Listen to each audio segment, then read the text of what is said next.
Alright. Ayo, Zon is on, and here to hopefully, to hopefully have this stream not die on me, for God's sakes, but anyways, so, good. We're back! And instead of my usual React slop that I usually do, I'm gonna do some more NTE, because right now this game's got my attention, like, low-key. So, I'ma just do some usual progression stuff. See where it takes me, cause I'm just curious to see where it goes. I already did some of the stuff here. I already linked my PlayStation account to this one, so I got the stuff from there. And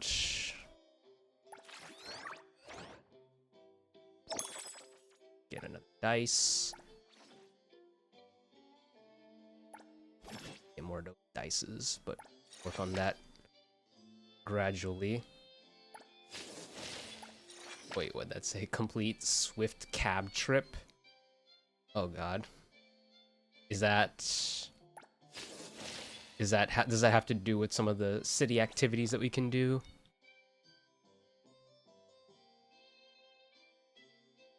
What else do I have to look at? That. I can work on that. Actually, I should probably use up some of this to start, just so that way I don't have to worry about it later on. What should I use?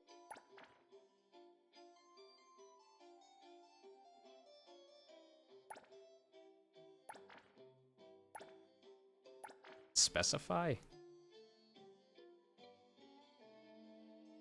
It doesn't... Stuff. I'm trying to figure out what's going on.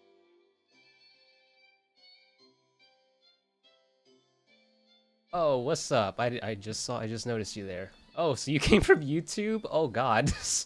Oh, hope you're ready to be sorely disappointed from the stuff that I usually put on there. Cause you're gonna get me completely unfiltered, unedited, and you're gonna see why I edit my videos so heavily. Why I cut them so much. I stutter over myself so much. So, I hope you're ready. But yeah, everything's good. So far I have a window of opportunity to pretty much do whatever I want for the next few days, so I'm just gonna be playing this for a little bit. Ordinarily, I would just be reacting to stuff as I always do. But since NTE dropped, I'm checking it out. I played a little bit yesterday, a little bit of it, and I've been enjoying my time with it so far. This is the first time logging in today, and as long as we disregard some stuff that I did in the background, I've otherwise just not really touched this. Game's an absolute banger. I'm enjoying it so far. I enjoy the urban aesthetics of games such as these, so right off the bat, it's already matching my vibes. Because the last time I vibed with a game's aesthetic was Zenless, and I haven't touched that game in a fat minute, so... Oh wait, I should probably... Why'd I walk outside? I'm supposed to be doing whatever is happening here. Okay, gotta talk to the customer. I'll cut to the chase.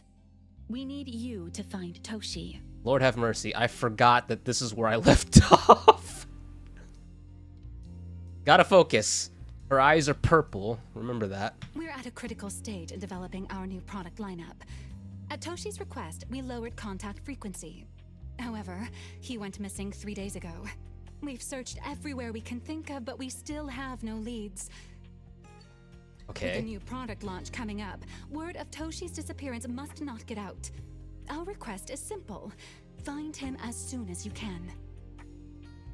That's just how it is, you know? That's why Zenless pulled me in And that's why this game like piqued my interest, because it's like and that's also setting aside the fact that this was made by the same developers that made Tower Fantasy. And I've spoken a little bit on my last stream when I first loaded up this game. I understand that Tower Fantasy is a bit of a shit show, but I kind of enjoyed it because of the shit, to be honest.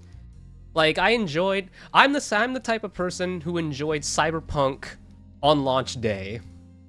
So if that doesn't tell you my standards, or doesn't tell you what intrigues me, or what unorthodox things intrigue me, then I feel like that's a pretty good indicator. I know of that perfumer. Young, but quite skilled. Perfumer. Many of those bottles and jars on Hotori's desk are from Landrick, so we do have some connection. Oh god, League players? Oh god. You say you're a League player? I mean, League players already has a pretty notorious reputation. I mean, I'm not too familiar with League. I have a friend who used to play League, and they only roped me into it because of like all their like little animations on YouTube and their music, which I will say, good music, but I'm not touching that game. Listen, I have, like, setting aside the fact that like just games like League are just not my cup of tea, like just setting that aside, I already know of the reputation, the toxicity of League and their the player base that it holds. But also, to be fair, I am pretty familiar with plenty of toxic like player and fan bases and whatnot, so I mean, it's just kind of more of the same if you ask me. So,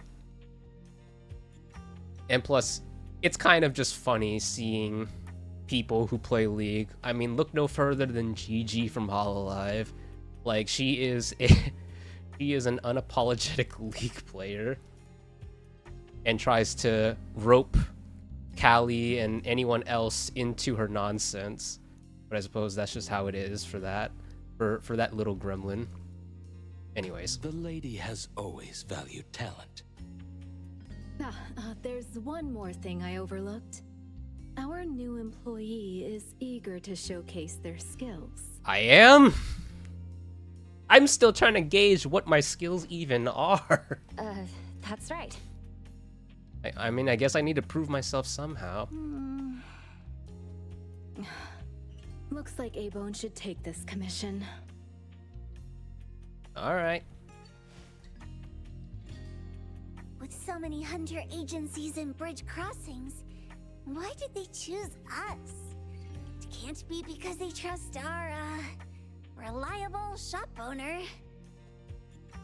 That's kind of the sum of it, right? And you could say the same for plenty of other games that has like a ranked, that has like ranked matchmaking. It's like a game can be fun until you go into the competitive side. And the deeper the competitiveness goes, the more toxic and more concerning it gets. So I used to delve into that, but in other games, like I used to play COD a lot, and even though I wasn't really much of a ranked COD player at that time, I still was toxic as hell. Listen, MW2 was a different era, like the OG MW, like MW2, not the new one. Like I was in the trenches when literally you would enter a lobby and you were faced with all sorts of vitriol, whether it be slurs or just various harsh insults that you don't really see a lot of people be throwing out nowadays. And I'm gonna be honest, I low-key kind of missed that era. It was a time.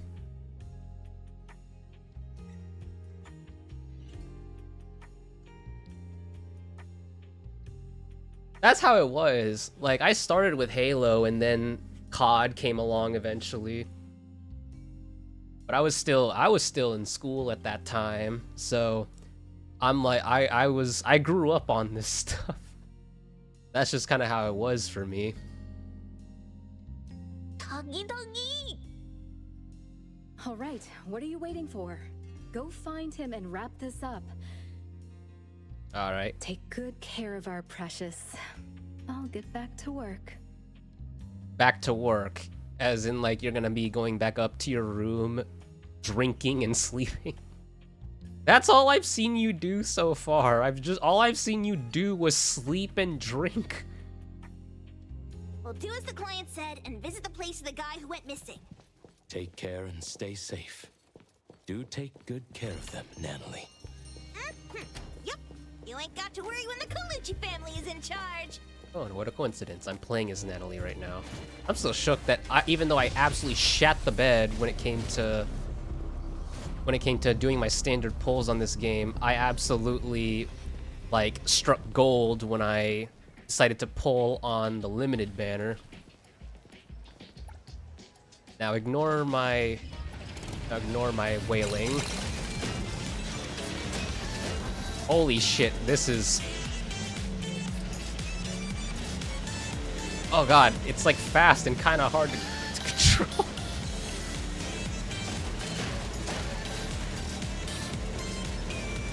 I mean, that's kind of how I feel, to be honest. Like, even though I still consider myself kind of young, I feel like I'm kind of at that mindset at that point. Like, modern internet is just a joke. Also, I probably shouldn't be... Also, I shouldn't be reading chat while driving. It's like texting while driving.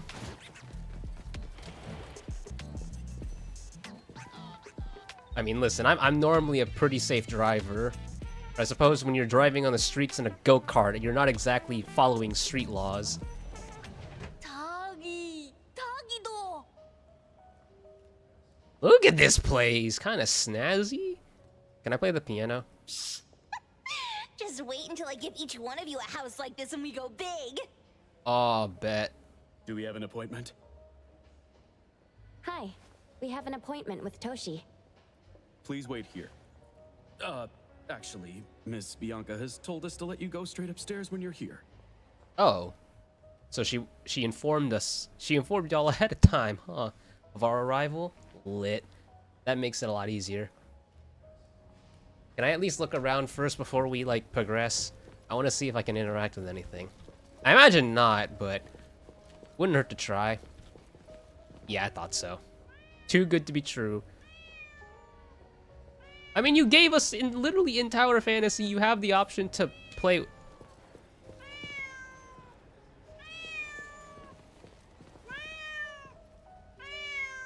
That cat is very talkative.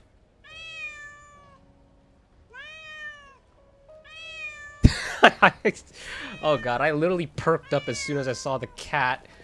And I'm just sitting here like, bro. Oh my god.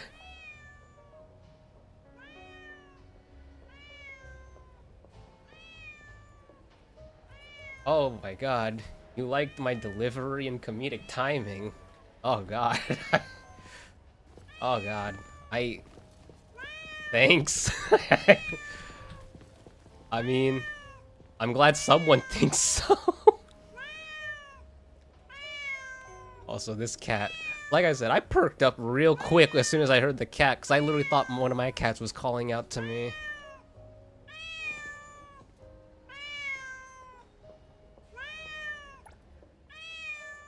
Oh god, I'm just gonna hear them talking the entire time. They're living happily here in... Wait, dang it. I already forgot. It's been one day and I've already forgotten the pronunciation of this. Shit! I forgot I was supposed to do... I was literally supposed to do... Ah!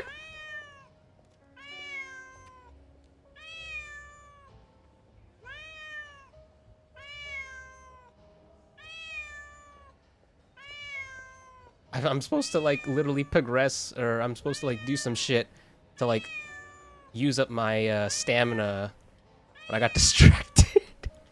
I got distracted. Were you talking to the cats? Yeah, I was feeling cooped up at home. Can I, like, increase the speed of text crawl? I don't wanna... The cat's just gonna keep meowing, huh? So I brought... Wait. Names? I'm really bad with names, and you're gonna have me pronounce this? Nuomi? Nomi? No, Numi? Nuomi? And Jima. I mean, that at least seems easier to pronounce than this one. Out for some fresh air. I'm sure they're loving it. There are too many cars outside. Too dangerous. I'll tell them stories here in the lobby instead, where it's safer. Honestly, same. I'm a pretty like protective cat dad myself. So I guess to be fair, one of my cats is like an adventurous little gremlin, while the other one is just sitting pretty like an absolute princess. Like literally like Boots will literally just kind of sit there and just stare at me with their like resting bitch face while expecting me to like walk over and pet them. I mean, to be fair, I still walk over and pet them, but that's besides the point.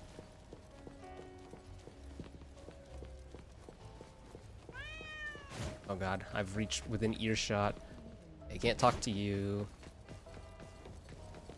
I can talk to you, but I mean, you just sent us away. Oh, believe me. Yeah, the adventure, like, Sneakers is like a very adventurous one. He will always walk around. He can't sit still. Where Boots when you sit down, Boots will always walk over and like take a seat on your lap and just lay down. And then you're just stuck there. You're just stuck there for like however long he decides to stay on your lap. But Sneakers, he'll like wander across when you're sitting by. He'll like kind of walk around you for a little bit and then just wander off somewhere else.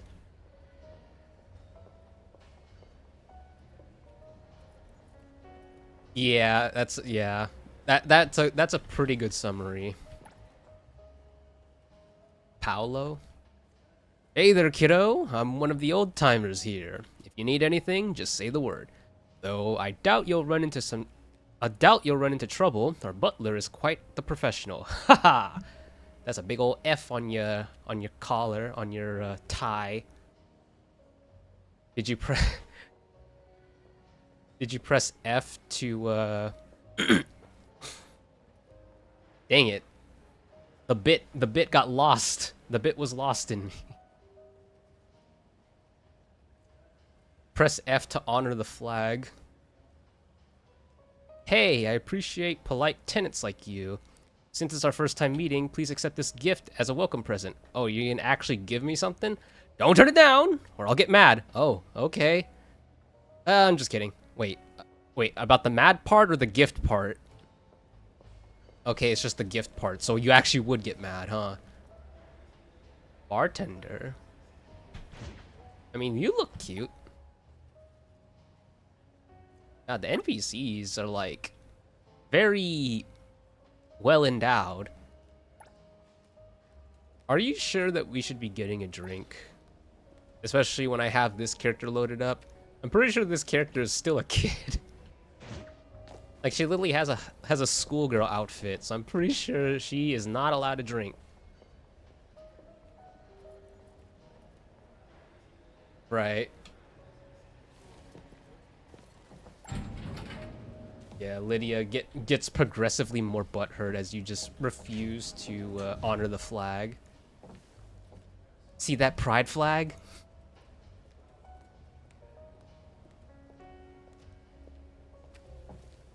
Oh, I'm actually supposed to... Oh, I thought... Wow. I'm cooked. I'm just so used to the elevator just moving for me that I just kind of forgot, oh, right, I actually have to press a button to go to whatever floor I gotta go to. Wow. Video games has me cooked. Honor the freaking flag, D.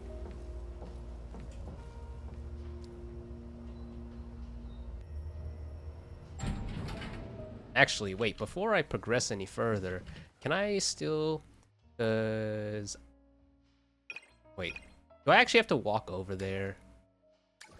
Don't tell me I have to go walk my ass all the way there. Okay, at least I can teleport, but fuck, man. Oh, but I'm already here. Does it say how long? Say how long? Full recovery in less than 3 hours? I'll manage. I'll at least finish whatever I've got going on here. Avon detectives on the case. I'm kind of just, as far as reactions go, I'm kind of just down for whatever.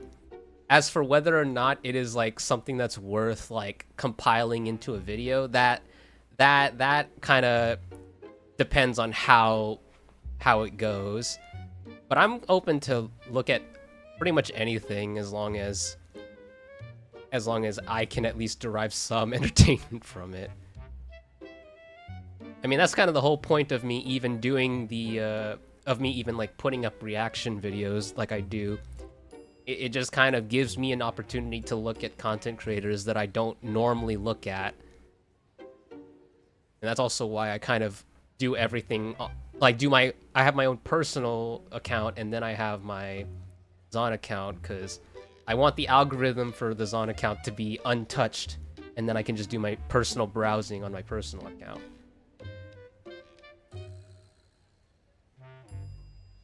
Oh, you're here. You. If you still think domesticated oddities and children are unreliable, you can send us back.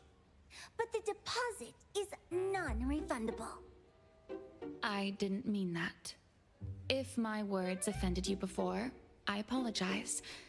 I was too anxious. Yeah? Tagido. Tagido is very magnanimous. Is this where Toshi was working from before he disappeared? You can investigate freely. Just please be mindful of the arrangement.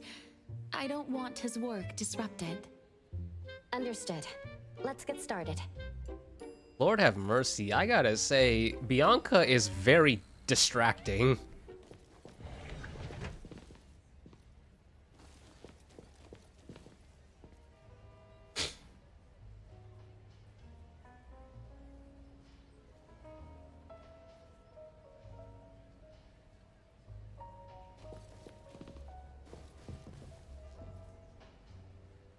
I'll certainly keep those in mind. I'll definitely add that to my ever-growing list of watch later videos. I'll definitely need to refer back to this though, just to make sure. Like, as long as I have the name of the video and the name of a particular creator, then I can kind of take the rest of it from there, because I don't accept links just because. So as long as I have the video names and the name of the content creator, then I can cover the rest.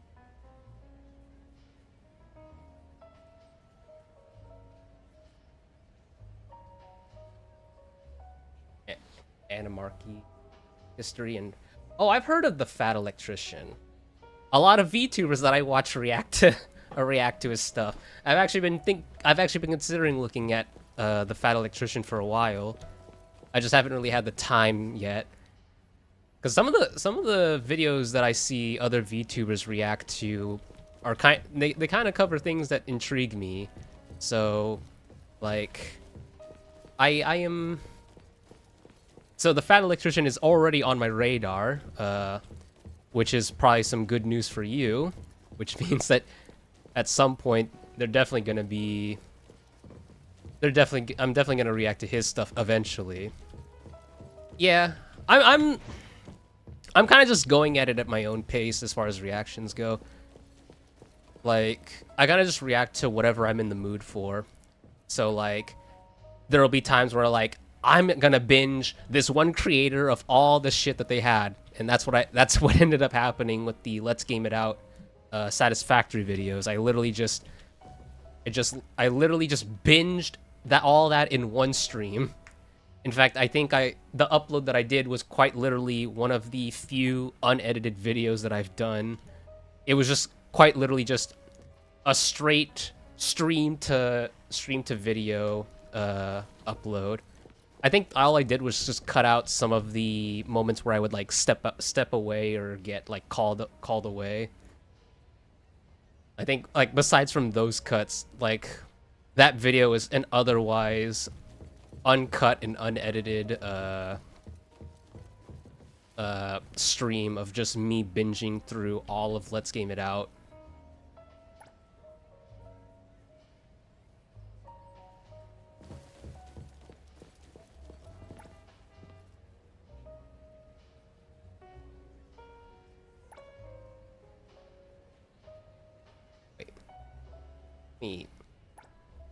But yeah, as far as like when I react to certain stuff, it just kind of depends on my mood.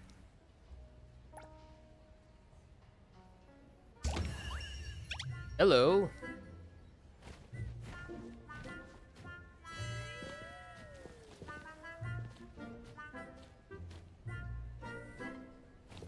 Oh, just that idea is kind of that's kind of a scary thought. Capture the strange bird. How the fuck do I capture this? Oh. Stop! No one else touches it! This annoying bird. I'm gonna catch it so hard. Just be careful or else you're gonna knock over the... What is that? Yeah. Stay still, don't run! Uh-oh. Oh.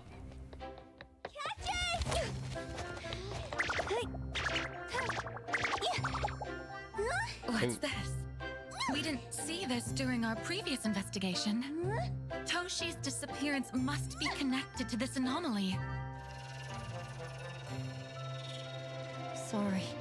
I couldn't find any data on this anomaly. Whoa! Even the brainiac doesn't know? But you've got a whole library in your head!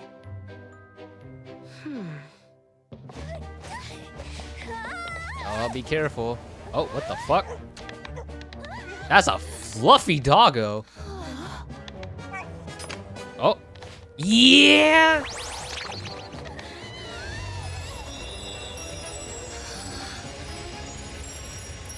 What in the fuck?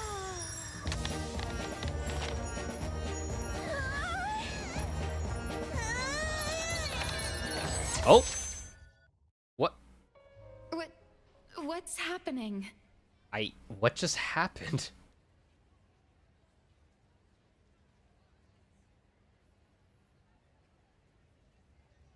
Oh god. Wait, they're Aussie talking about a jailbreak? Okay, interesting. Yeah, the irony is certainly not lost on me. Was that an anomalous realm or some baddie's Esper ability? That's a good question. Such a fat dog, yet so nimble. Fat. What a grab. Fat? I like to call it fluffy. The sensor on the table. Miss Bianca, do you recognize that sensor? It didn't seem significant. I've been here several times and didn't notice it. Strange. They're talking about an ordinary dog. Oh, did we see something different? Is that what the reflection was supposed to like imply? Could the person we're looking for have been taken by that dog? Oh, like the bird? The bat dog and Stinky Bird must be in cahoots. I mean, potentially. We need to understand the connection between the bird and the sensor, and the dog's whereabouts.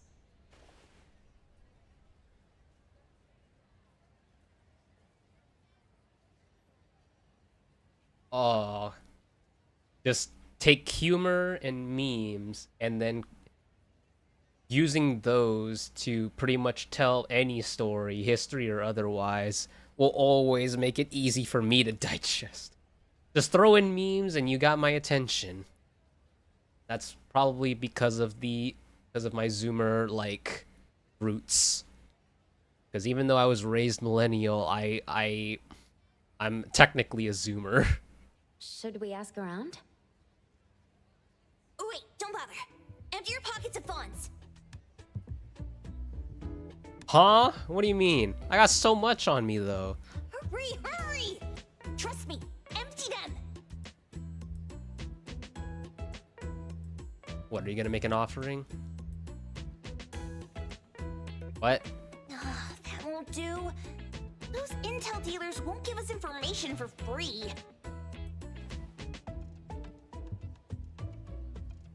Oh, you'd be surprised. I mean, probably, like I said, probably just the way I was raised would probably make it seem that way. Intel?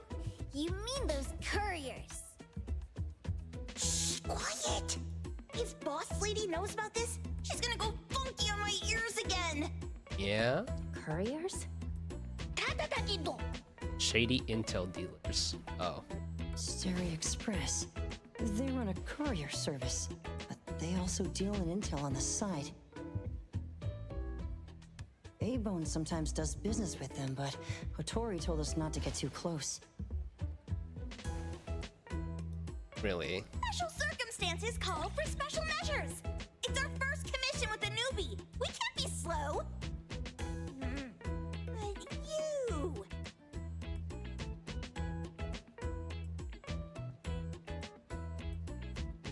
I have not. Honestly, that's like along with the reasoning of me like diving into creators that I don't normally watch. The other reason that's also, I guess, compounding with that reason is just because I have been living under a rock for like ages as far as like what I watch on the internet. So like it's just kind of a way for me to like gradually get myself in the loop of what's like out on the internet, what videos are on YouTube that are like that are popular and whatnot. But my problem is because of my pacing of editing, it makes it hard for me to keep up with anything that is especially like kind of time sensitive. Like there are certain videos that I have seen that cover drama in a very entertaining way, but are very like constrained to like when the drama happened. So it kind of makes it a bit awkward for me to like kind of upload a video reacting to that video when like the moment, like when the topic of that video has like passed and it's kind of ancient history in internet years. So I kind of just react to anything that is not as, I guess, for lack of a better term, time gated.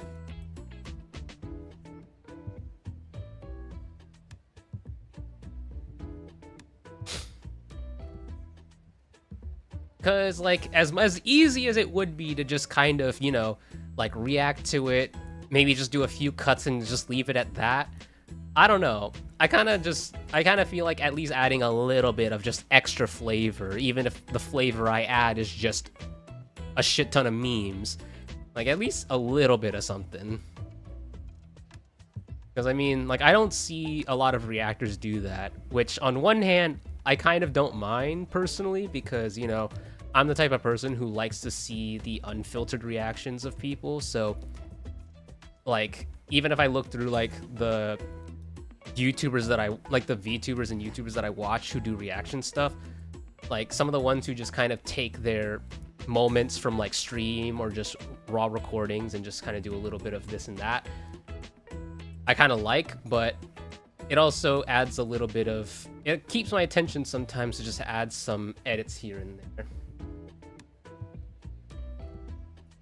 But yeah, that's why I kind of want to add at least a little bit of flavor to the reactions that I put up, because the whole point of doing reactions is like not only like, you know, putting your honest reaction to whatever you're looking at, but also to kind of make the video that you're watching, like to make the video transformative. And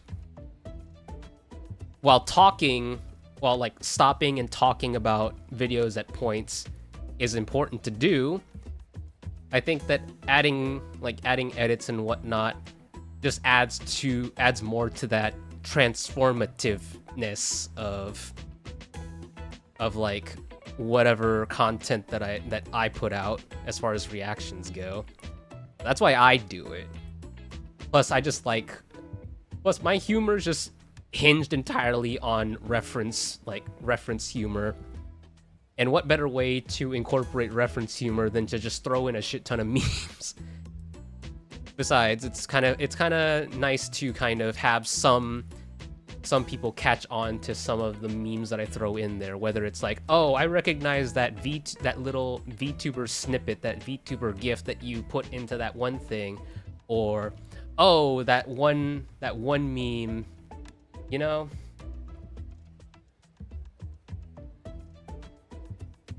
Right. And that's just kind of how it is. It's like I kind of want to at least do something with it, because at the end of the day, I just like reaction content, and that's why I'm doing it. So if I can if I can take all these things that I like and then combine it into this video, then and make it make sense, then I'm gonna go down that route every time. Edgar, what happened to all your pocket money? Gave it all to you last week. Bruh. You insisted on taking that sculpture from the shop. It was really cool. Oh, forget it. What now? There's one more person we haven't checked. Oh God. Tagito, Oh. hand over your stash. Oh, is Tagito loaded? Tagito, Tagi! Uh-oh. Whoa! What? Yo, that's cold! That is cold! Yeah, you just turn your back and just smile. Yeah, well, get that smirk off your face. Freaking Tagito's over here getting literally shaken down of his like pocket money, bruh. That's wild. It's just money. When this is done with, I'll ask for a bonus for you from Boss Lady. Dog, they literally shook him down.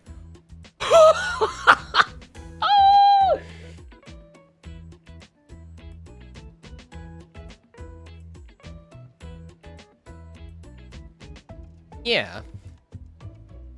Yeah, that's pretty much how I kind of try to approach it, right? It's like I'm already pretty much bumming off of this creator by reacting to the video. The least I can do is at least do a little more with it than just pause and talk. Even if technically that would be enough, as long as you do it enough to where like the ratio of what you contribute to the content is at least large enough. And while sometimes my ratio when it comes to just talking might not meet that like kind of not so much required but just preferred ratio of like the video I'm reacting to versus what I'm adding to it, that's partly why I do the edits. It at least adds a little something.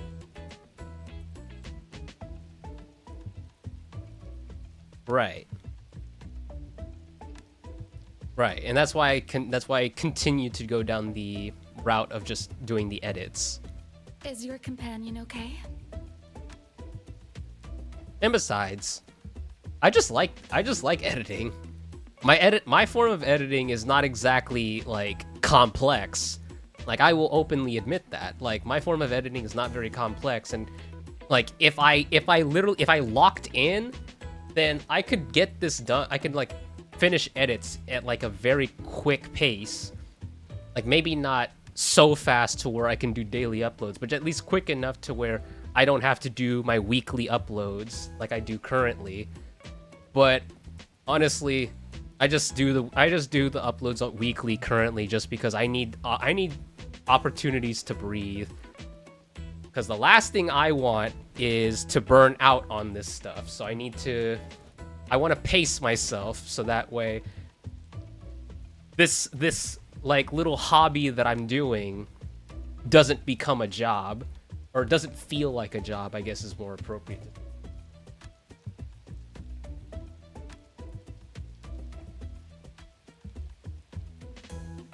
Yeah, that's a good way of putting it.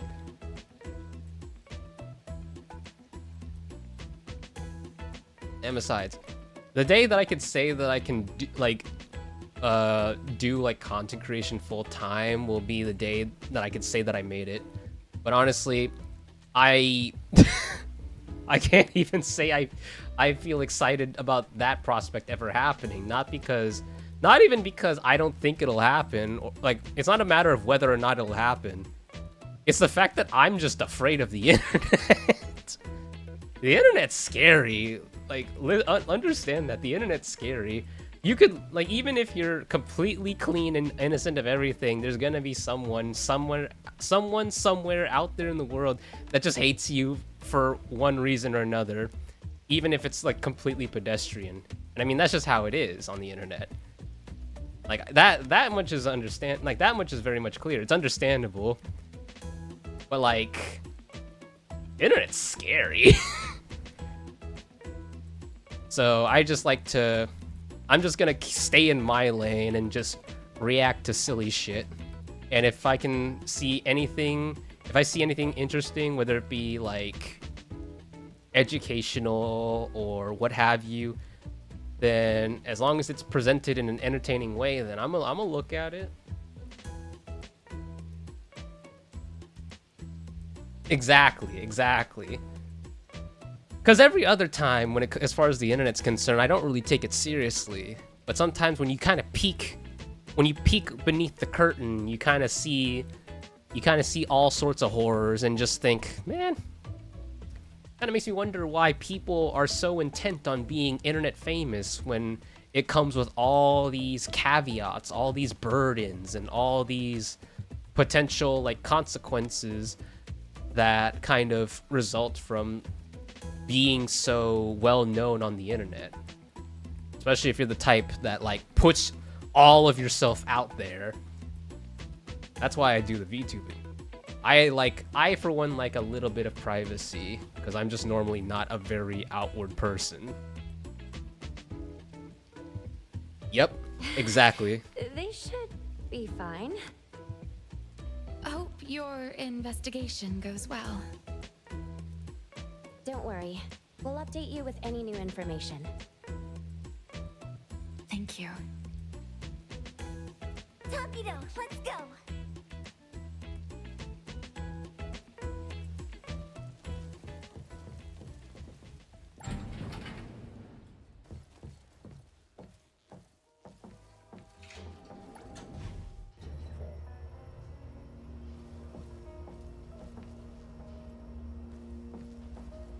Aw, dang, I missed the view. I could have seen a nice view of, like, the city from up top, but I missed it.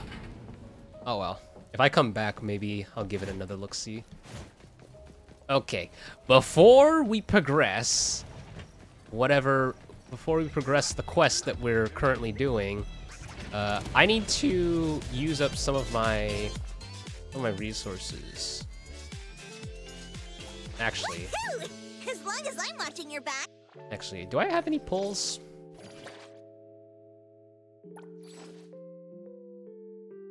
Oh, is it? Wait, is it all gonna be 10 pulls now? Fuck, it is! I don't want to use my currency on 10 pulls! Just ignore that. I don't want to use it, though. I also don't want to use my selector yet, because I want to at least have an opportunity to see, like, what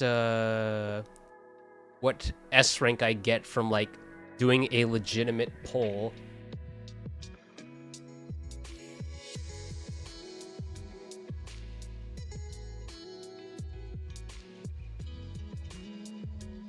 Yeah. I practically got raised with the internet, so is what it is.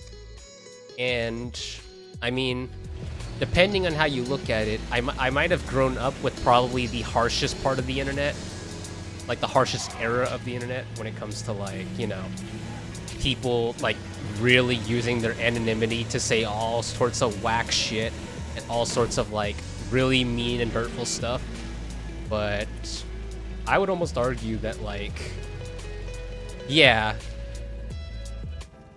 it's just, I guess you could say that I'm like, aren't a big deal. One Grunster, one poker face, and 2 owls. But be careful with the old lady named Joyuan. old lady. Anyways, but yeah, like, I guess you could say that like, since like I said, I feel like I grew up with like the sort of like mentality and like mannerisms of like a millennial, but I'm technically a natural born Zoomer. But I guess you could say that I'm like whatever the millennial equivalent of an iPad kid is. Because I literally just grew up with the internet, like unrestricted internet access, which was probably simultaneously the best and worst thing that I could have access to. Like it was completely unrestricted. So like I discovered at a very early age Newgrounds and shit and all sorts of fun stuff. And a lot of that kind of shaped my interest as far as like content such as this actually. Like some of like that unrestricted access is sort of the reason why I get so intrigued whenever I see anything that features like a very elaborate like combat sequence or combat like fighting choreography and whatnot. Because of shit like that, like the shit that I used to watch back then, they had like such elaborate like fighting animations and fighting like choreography that I'm just like, whoa, that's so cool. But yeah, I mean that's probably, you're probably not far off with that like analogy. Tagido! Watch out, or she'll trick you out of your info. Poker face, owls, old lady? Stay close. Yeah. It's like, cause I grew up with like. Scary Express at your service. Oh, you're wait old? This is old? You call that old? My type, more like. Well, if it isn't the little ones from Ebone, a rare guest indeed. I mean, to be fair, we are currently like literally being dragged around by a gang of children. So I mean, I guess it would make sense. It's like literally how kids these days refer to like anyone that's older than 25 unk. Like, right? That's what I'm saying. Like, that's old? Like, if this is what the kids are considering hags these days, then consider me a hag lover. But I suppose I would be considered a hag lover even without that, like, even without that stipulation. Long time no see, little Edgar. Have you decided to learn the trade from me? Oh? This dummy isn't leaving Abone. Stop trying. Oh, is she trying to poach? Lady Juyuan, we're here today to buy some intel. Oh? Oh, is there a new commission? Trade secret. Yeah? Tagido. Oh. Oh, I thought they were about to show the money that they shook down, but no, they're just giving a quick little recap of what just happened. Looks interesting. We're Where did this bird come from? And where can we find it? And whose dog is it? One piece of intel is now turned into several. I mean, it's literally one piece. We provided you a piece of information that had loads of shit in it. So of course we're gonna want you to decipher all of that shit. Didn't your boss tell you, in business, impatience is the enemy? You must be the new appraiser at Ebon. Oh, damn, word's spreading. What, you interested?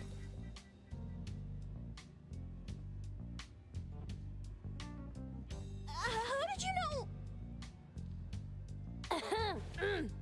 know? Bruh, your poker face is so Let's discuss the bad. deal, Lady Juyuan.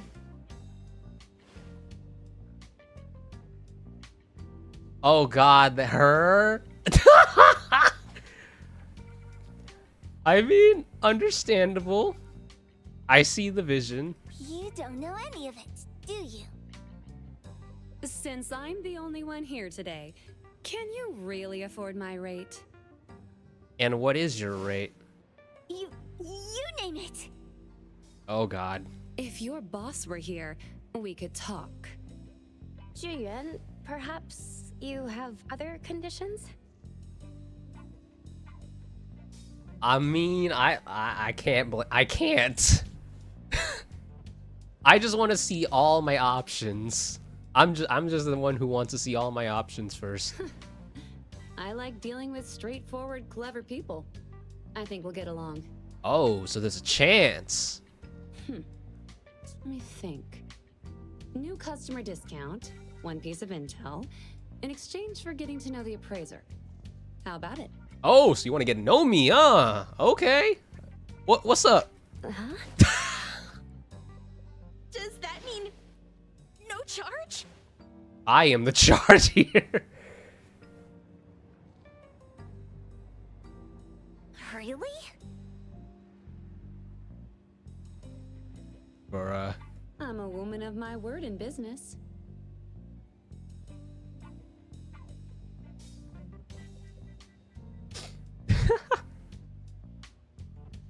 I just like to, yeah, just a quick little browse, some window shopping, if you will.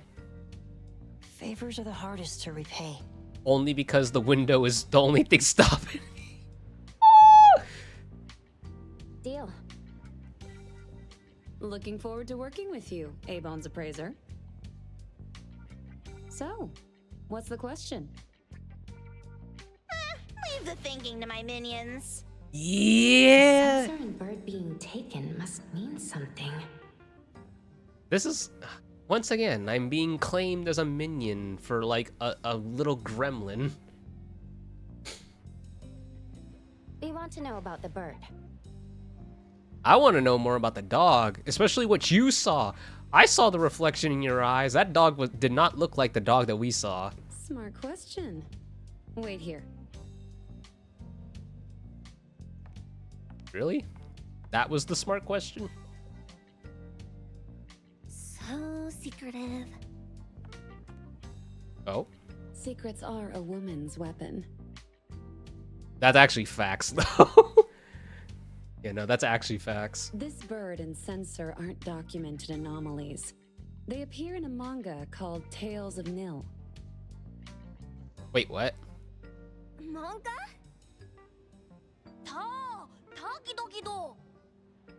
Yeah, didn't you, like, buy one? You know how to contact the manga's artist? Wait, what? Wait, we're diving that deep? This person was an obscure author a couple of months ago, with no contact info. But I found the expense records of the Tales of Nil editor. Besides the publisher and home, he frequently visits a residential address. Oh. Could it be the author's address? Oh boy, who's the author? Impressive. Thanks. Without these skills, I wouldn't be Starry Express's top courier. Complimentary service. I'll be delivering nearby. Want a ride? Right. I mean, the only reason why I'm even, like, holding off on the selectors just because I'm just trying to I want to make sure that like I'm picking the right characters for myself. Like I'm not gonna sit here and min-max. I'm way past that. And plus min-maxing in a gacha game is gonna be the death of you. I know that. But I just want to make sure that like the first actual like standard like S rank character that I get is not gonna be the one that I end up choosing for my selector. I want to have some variety. That was oddly kind of you. Gotta help in all the ways I can. So anyways, when's that date gonna happen? You said you wanted to know me, right? Thank you, Zhu Yuan.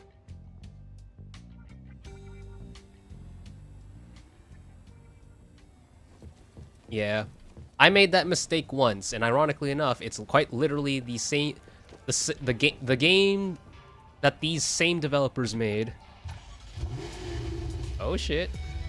Oh wait, I'm driving?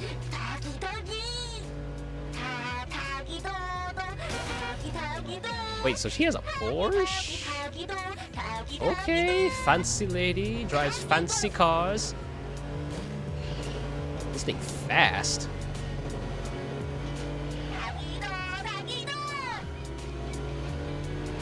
Ah, shit! I wanted to see how the handbrake felt, but that was rough. I guess I gotta actually use the actual brake instead of the handbrake. Then again, I also was not prepared to use the handbrake. Yeah, the handbrake is... Oh. No, don't do this to me. Jesus!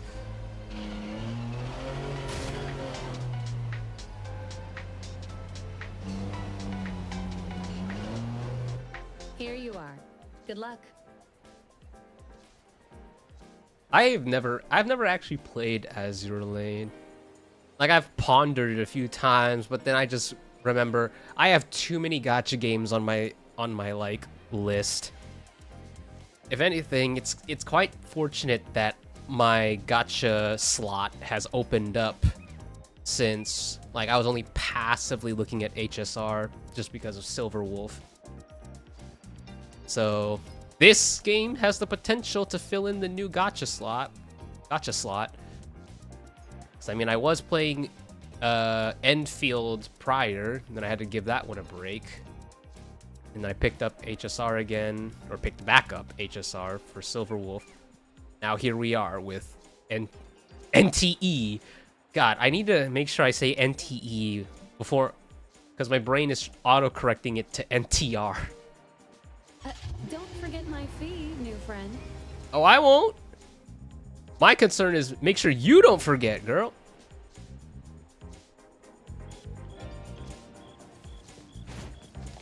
I thought the manga Anyways, artist would live in a who's the big artist? old house like the perfumer.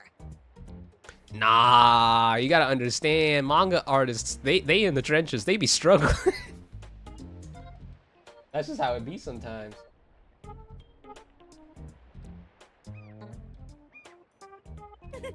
Nothing beats living like this.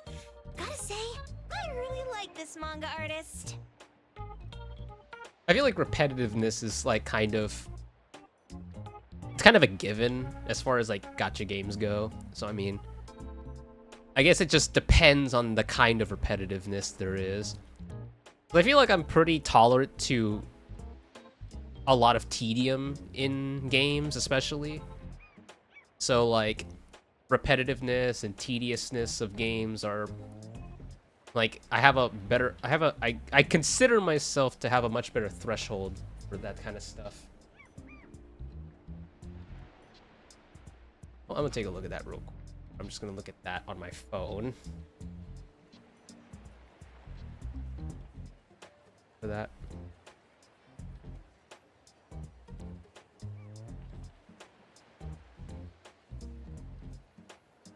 As your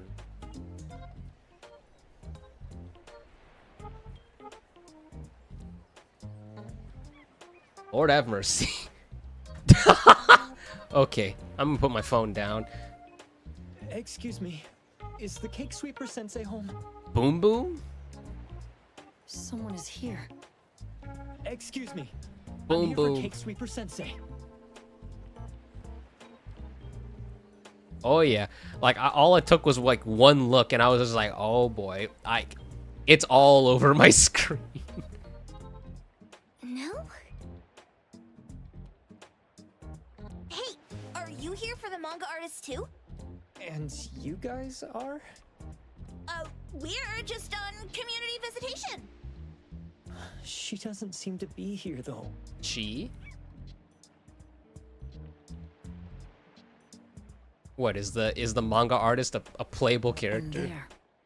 Should we bust the door down? Huh? Busting it down? Well, I don't really want to make this a scene for the neighborhood, but I guess that's the only way to make sure Sensei is safe. Bruh.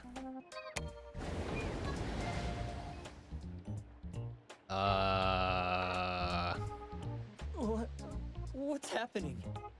Can I eat this dummy, Sakiri? Oh, wait, it talks? Help! Hiromaru, stop eating that! Keep your eye on that door. I kind of feel bad for this random bystander who has to witness this. Now, on the count of 3. 3, 2, 1. Stop! Oh, Cake Sweeper Sensei, are you home? I'm not going out. I ain't got no manuscripts for you.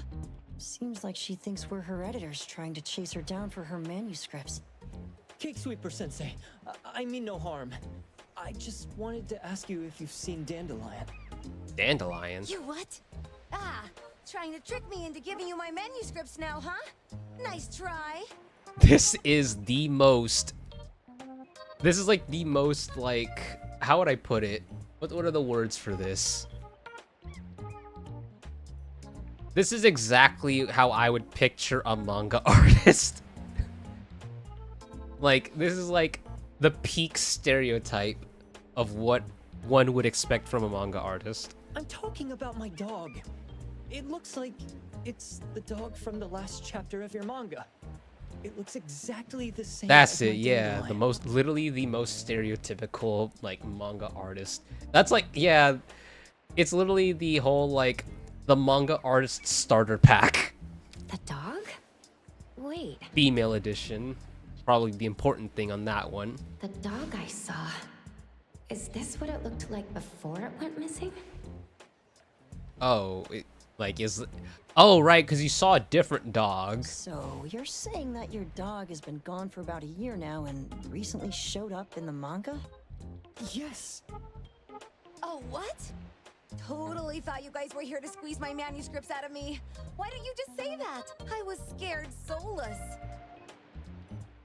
Jesus, is that a is that a degenerate like shirt design? Like, look at that. Come on in, chop chop, before my editor comes for me. I mean, I can't tell.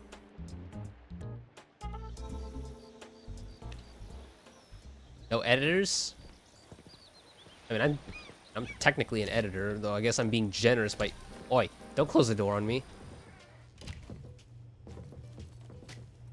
I mean, if you don't mind me looking around, this is probably very rude. Wait, there's something to interact with here? Gubichi butter flavored chips?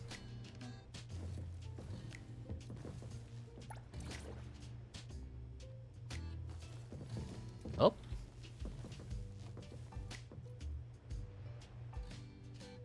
Sounds about right. I mean, literally every manga artist I ever hear about is like... And I came to Hethero to look for my dog. Dandelion, that is.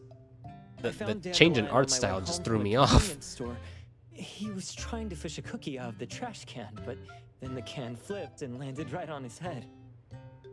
But yeah, literally every named manga him artist I hear Dandelion about because he literally sheds just his talks fur all about the like, time, or which they literally makes me are sneeze just all the time. they are literally portrayed in like a dingy apartment with like a few bookshelves and a desk for where they do all their work, where the magic happens, per se. Dandelion is quiet and lazy. He likes to sleep on the sofa mat and watch dramas with me. Aw. We have mandatory workouts on weekends. We take a walk by the beach, then stop by the convenience store for our favorite snacks before heading home.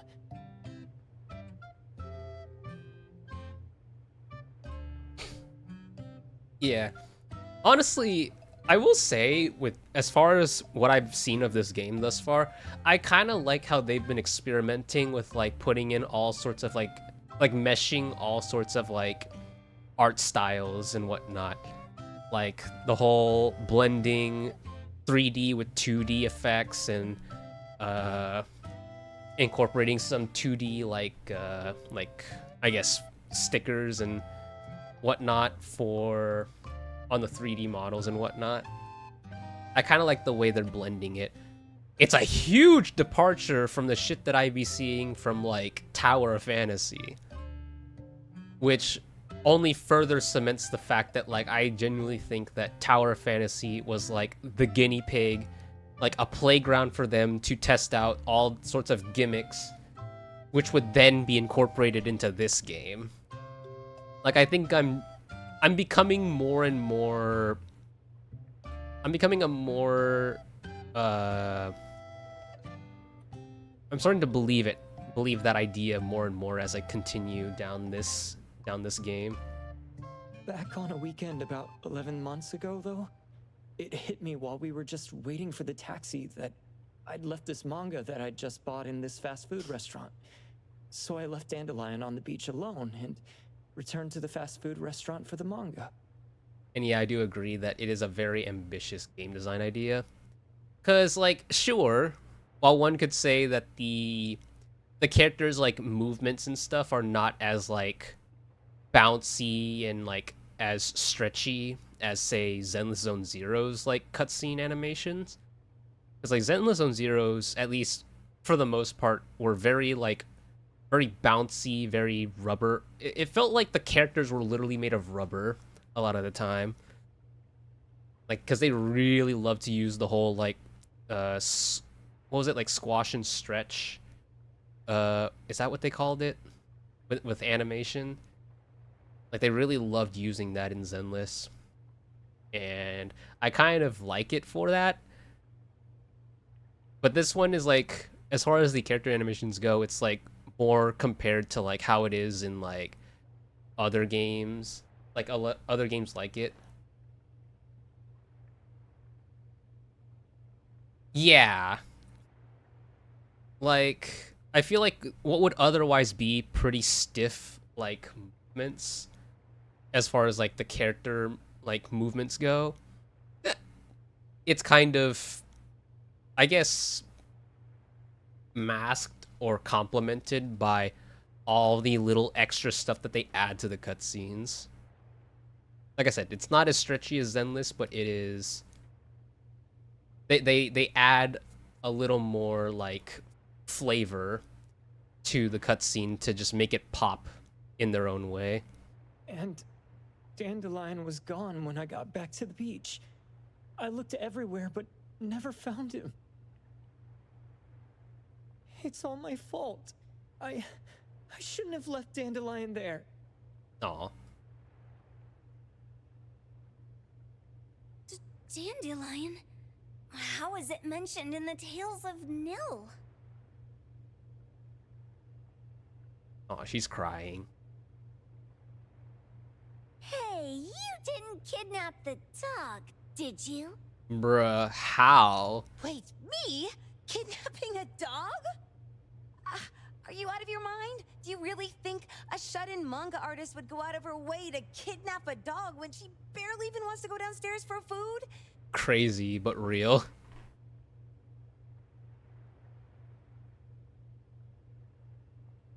Yeah.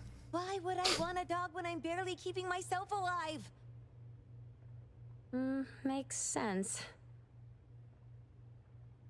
And yeah, like, honestly, I feel like it's kind of par for the course when it comes to like anything outside of cutscenes being kind of stiff and whatnot. Like, I think I've kind of just accepted it. You could almost say that I've just been conditioned to accept, like, this, or maybe not so much accept, but just tolerate this, like, kind of the more, like, usual stiff animated, like, in-game cutscenes. Where did you see I'd say that, Dandelion, like, though? This dog in the manga looks exactly like Dandelion, doesn't it? I would say that, like, games like Wuthering Waves at least have come a long way as far as, like, trying to make those in-game cutscenes feel like they don't feel. They're trying to, like, make it feel less like an in-game cutscene. That's the other thing, right? Like I said, and like I've said multiple times now, I'm already familiar with the developers of this game because I've played their previous game, and their previous game was, it, like I said, an absolute shit show, but I actually loved it. So, like, and this game, as far as, like, its presentation goes, is, like, significantly easier on the eyes than Tower of Fantasy was. Like, significantly. It was quite an interesting experience. By the way, have you ever heard of Pawn Moonlight? Pawn Moonlight? Pawn Moonlight? Literally everyone. People say this pawn shop only shows up on the night of the 15th of every month. And all your wishes can come true as long as you're willing to pay the price. Oh god, here we go. What if I told you that I've been to Pawn Moonlight? And that's where I saw this dog and the fire phoenix. Oh? A place that makes all your wishes come true for you, as long as you're willing to pay the price. Huh. Well, why would you visit there? Did you visit there to, like, wish that you had a, like, a hit manga? Wow, wait, if that's actually what happened, then that that kind of sounds pretty accurate to how, like, that sounds pretty accurate to how, like, some manga artists sort of describe their time when it came to, like, making their mangas and stuff. Oh yeah, no, 100%. Like, I might make some, like, passive comparisons here and there, but at the end of the day, they are completely different games. Like, having AAA releases compared to, like, games that are made by, like, comparatively smaller studios and dev teams and whatnot, like, that is, like, an unfair comparison. But at the same time, though, it's like, it kind of just shows, like, how different the values are. Because I haven't played it. I feel like I haven't personally played a AAA game in, like, years. Meanwhile, I have, like, I've dove into, like, so many indie games and so many games that were not indie per se, but, like, just developed by, like, a comparatively smaller team than that of, like, AAA gaming devs that, like, spend, like, millions upon millions of dollars just to, like, create this game that will only get shut down within, like, within a few weeks, or God forbid, a few days. I think I'd legit have to dive through my... I think I would legit have to dive through my, my, like, list of games just to even figure out where, like, the last AAA game that I've played. And honestly, I feel like, maybe this is just me, I feel like it's kind of lost on me what is even considered a AAA game at this point. Like, because to be honest, I feel like a lot of the AAA games that's appeared over the last few years, they've all been kind of garbage. Like, and not even the sense of, like, oh, they have no soul. Oh, it's oozing this corporate whatever, or some weird agenda or whatever. It's like, it's not even about that. It just feels like AAA games these days are just kind of whatever, and indie games and games that are developed by, like, smaller teams, smaller studios, etc. Like, they've been having a lot more shine, like, recently, and I'm all for it. They say that being a creator isn't about having creative streaks, but about having one long creative block. Anyway, 2 months ago on the 15th, I was wandering around all night avoiding my editor, hoping to stumble across some inspiration. And besides, I'm gonna be honest. Like, indie games and games by like smaller dev teams, I'm just not willing to, like, I'm more willing to shell out like a couple tens of dollars to play their game than I would pay like what, fucking what, $70-$80 for a game that like that I feel like I would barely play. Yeah, no, I'm good. I'm good on that. And I say that as someone who quite regularly wails on gacha games. So, I mean, is what it is. Like, I'm not willing to spend like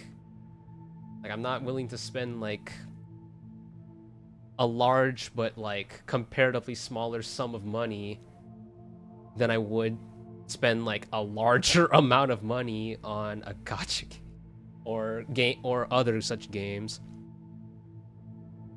especially if it's games with like a lot of in-game purchases or microtransactions and whatnot. What is Warframe considered? Because I play Warframe a lot. Like, I think like I still play Warframe even now, but I played Warframe so much. Like, I have almost everything on that game, and I still come back to it just because I enjoy it so much. I was walking around when I bumped into this big door. Having ran out of ideas, I didn't want my editor to find me. So I opened the door and took a chance to find inspiration. Oh. But no, there was only this pair of twin brothers and they asked me if I had a wish. Twin brothers? I mean, I don't know what Warframe is considered, but like, I play that game a lot. Listen, there's just something about having space ninjas, like space robot ninjas that like jump around, shoot guns, fire bows and whatnot, and like swing swords. There's just something about that really like piques my interest. And I think that's just because I like parkour, like the parkour side of things, and I like moving around in games. Like, if you catch me playing other games, I jump around a lot. Like, I used to play on console a lot, and I would always be pressing like the A button on Xbox or X button on PlayStation. Yeah. It just ticks all the boxes for me. And it probably helps that like the dev team are like pretty chill, at least as far as like when it comes to the content they bring and the transparency that they at least provide when it comes to like when they introduce new content or what have you, or when they address the community. Like, I kind of like that. But I mean, it's not like that's the most important thing to me. It's just a neat little thing on top of everything else that I like about Warframe. Well, those brothers don't look suspicious, but still. There's even a point in time when I thought to myself, I'm not coming back to Warframe. Like, I thought I was done with it. And for an extended period of time, I did. But then eventually I came back because like I just remembered how much I enjoyed it back then, and I'm like, how's it doing now? And then I guess I came back at a very good time, because the time that I came back was like when they changed like who was in charge, I guess. And I guess, for lack of a better terms, it fell into better hands. So like a lot of changes were coming that some players would consider long overdue. And I think nowadays Warframe is just sitting at a point where it's like people are enjoying the game while also enjoying kind of enjoying the people behind it, I guess, since they're pretty active in interacting with the community. See, I hesitated because I had to pay a price. And what was that price? What price? The twins said the cost depends on the weight of the wish. I thought about wishing to become the best manga artist in the world just for fun. But they said it would cost me 20 years of my sight. Whoa. 20 years?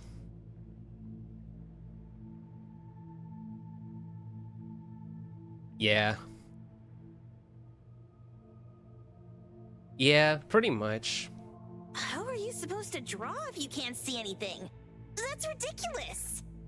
Yup, that caught me by surprise too, but they went, "Your wish is sure to come true once the pawn contract is signed, and you will only be paying your price after your wish is thoroughly enjoyed." Oh, so it's like once you get what you want, then you reap the consequences.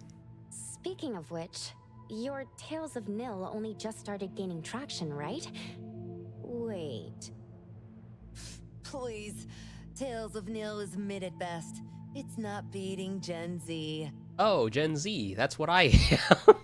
Since I was already there, I figured I should make the most out of it. I asked the staff if I could look around in Pawn Moonlight for research purposes. Before I left, I asked the twins if I could use what I saw there for my manga. The easygoing one agreed, as long as the two of them aren't in it. Okay. I mean, that's fair. Immediately on my way back, I started working on the next chapter of Tales of Nil. By the way, your dog and all the anomalies I saw there became my source material. How did the dog get there, though? And then Tales of Nil became the bomb.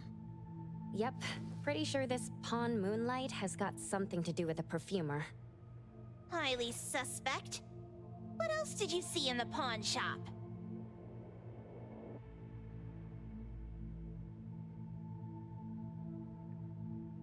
Yeah.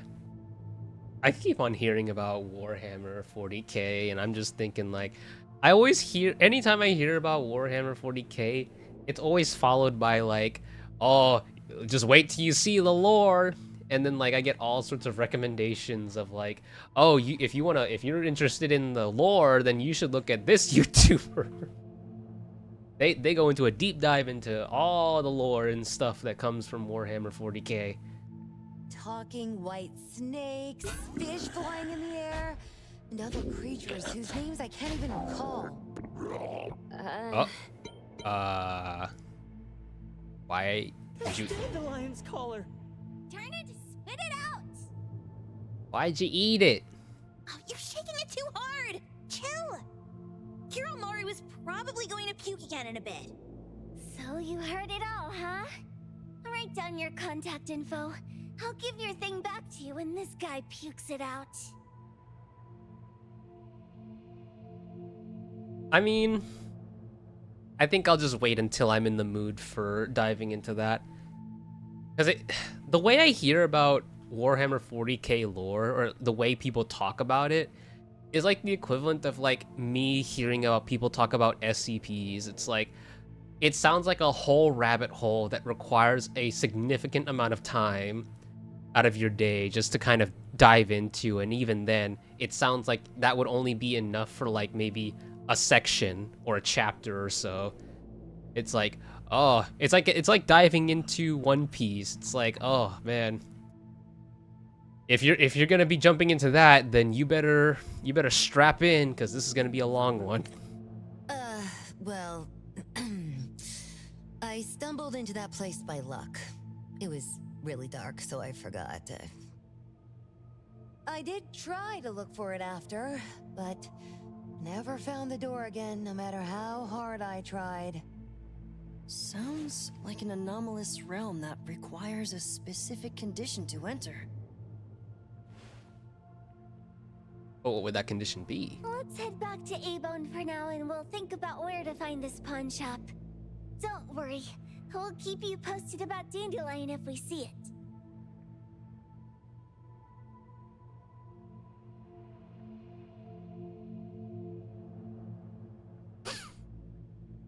That sounds about right. That sounds pretty much how I would always hear about it from other people. Please do. I can't live without my dandelion.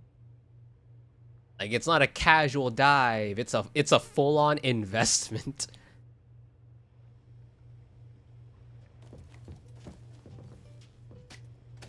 Okay.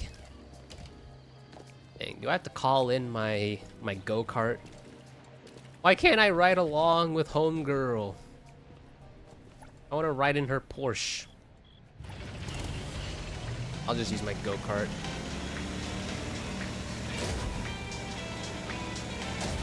Did I miss a turn? I think I missed a turn.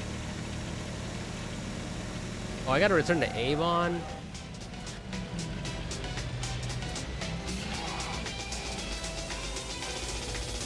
Eh, screw it. I'll just hoof it.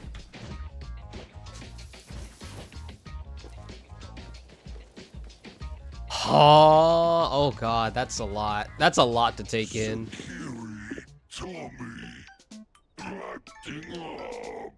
Yeah. It looks like it's in a lot of pain. No, don't worry. That's Kiromaru for you. Always ending up whining when people tell it not to eat what it isn't supposed to eat. Shut up already. I told you not to eat it, you stupid thing. If you're gonna puke, puke somewhere else.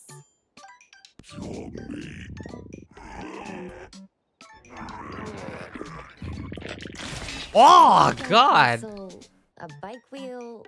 A game and console? A lid of a trash can. Can I take the game console? Oh, actually, maybe we should clean it off first. Jeez, you're freaking disgusting. Also, you barfed rainbows out, like Aqua from Konosuba. Tagido. That's one hell of a collection. Wow. It's like, wow, that's a good one. That's a good pile this time. Keep the color safe, dummy. We're giving it back to the poor guy when we meet him. And you. No food for you for 1 week. And you're not coming out without my permission. Bruh. Well, there goes the puke. Well, we have a customer. Oh, a chef. Boy, we sure are getting more customers these days than we did over the past half a month. What, are they gonna mention the same thing too?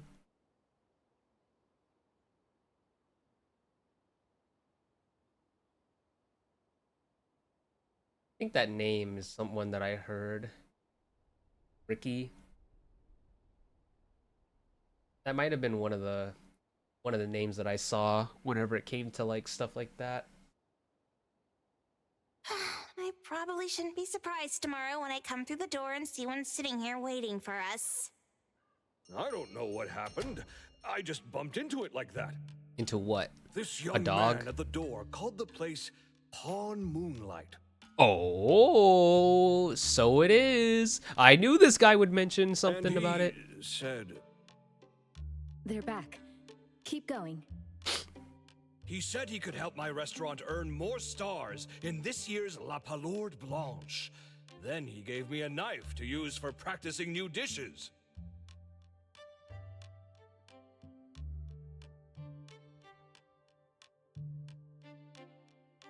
I mean, I'm not gonna dive into it yet, but that being said, I will keep that in mind. I will keep Ricky's like faction explained series in mind for future reference. The new knife did make cooking easier. I thought my fortune changed for the better and wanted to thank that young man. But after a few days, I couldn't taste anything anymore. The knife was also gone. Oh, you just paid the price. For a chef at my level, having my sense of taste taken away is killing me. Since he used a shady trick, he can't blame me for showing no mercy. Bruh. So what are you going to do exactly? Are you going to destroy this Pawn Moonlight? Well, why did you choose our store then? We're here because of the reviews on Help, of course. Help? Oh god. I didn't realize that this world had its own Yelp.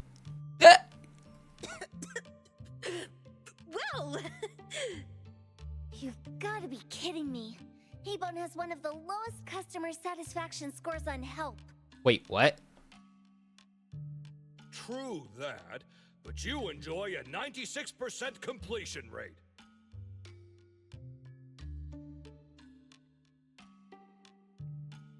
That's true. I just want to bust this fraud of a pawn shop and get my sense of taste back. I don't care what I need to do. Oh, that's rare. Now, last question. Since we're talking about a pawn shop here, do you know what's gonna happen to the items pawned? Unilateral plundering doesn't deserve to be called pawning. What do you mean? Of course I didn't know! Wait. The subtitles didn't match. If this freaks you out, I can totally take this somewhere else. Hey, chill. I never said it's something we can't handle. I was just checking. Well, consider this a deal. Well then. So where is this Pawn Moonlight that you were talking about? I was just thinking we should pay them a visit. I don't really know how to word it, but I always see this door up the mountain when I can see the moonlight. A door? Always, you said?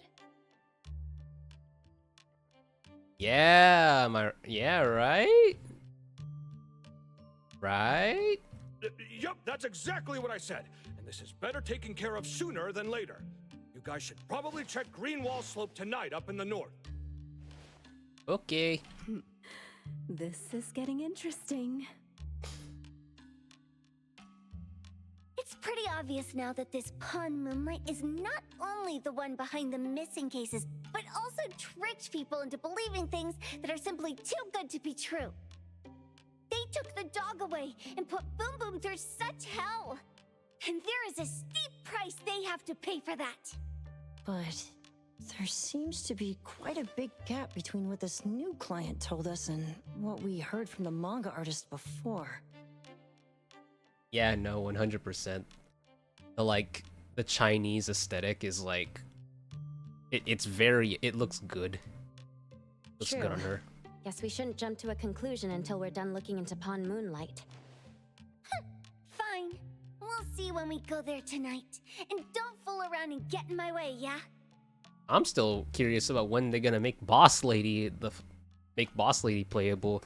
Like the boss lady we met in that who pretty much had us sign a contract. I'm interested in her for no particular reason. Andiamo! Andiamo. Huggy huggy! Hey dummy, let's go. Coming. Yeah, she a baddie for real. Yeah, the CEO lady. She a baddie for real, for real.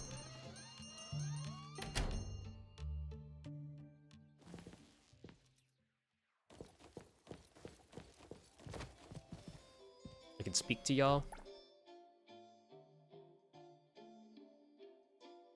You came back just in time, saved me the work of repeating it.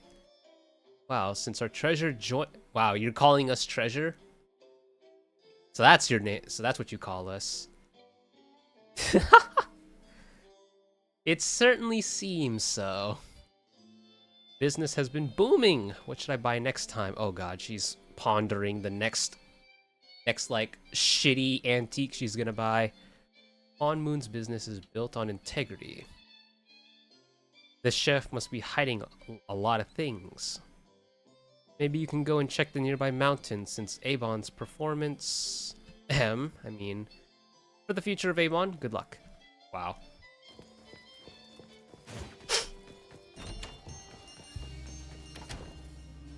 Ah, great. Now I gotta, walk my ass all the way to my fucking go-kart.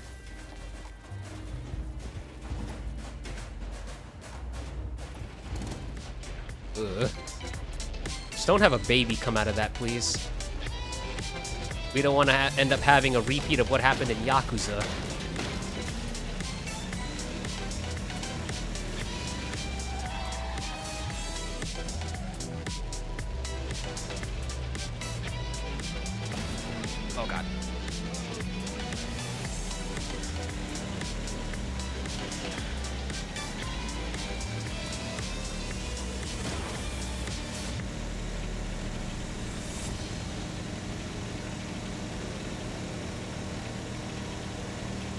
Well, at least having a go-kart is better than having a scooter. I gotta go up, around. Where am I even going? Okay, whatever. I can just walk the rest of the way.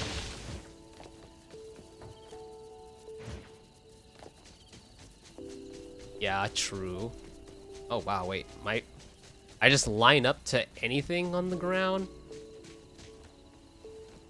Interesting. I wasn't expecting that, because I'm just tipping all over the place while walking through the ground like that. Wait, what do you mean? Now I gotta go all the way back over there? What was the point of me even hitting the checkpoint? Where was I even supposed to enter from there? Oh wait, my go-kart is in a very awkward spot.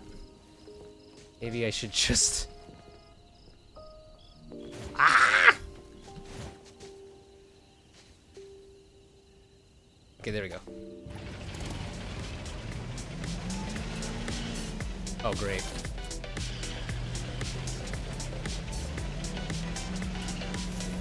Bruh. What the? Wait, what was that? Wait, that's the button for the horn?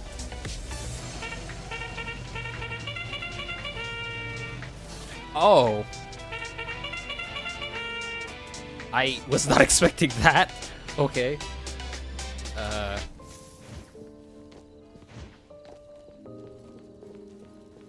So not only did I figure out the button for the horn, but my horn is that, I guess.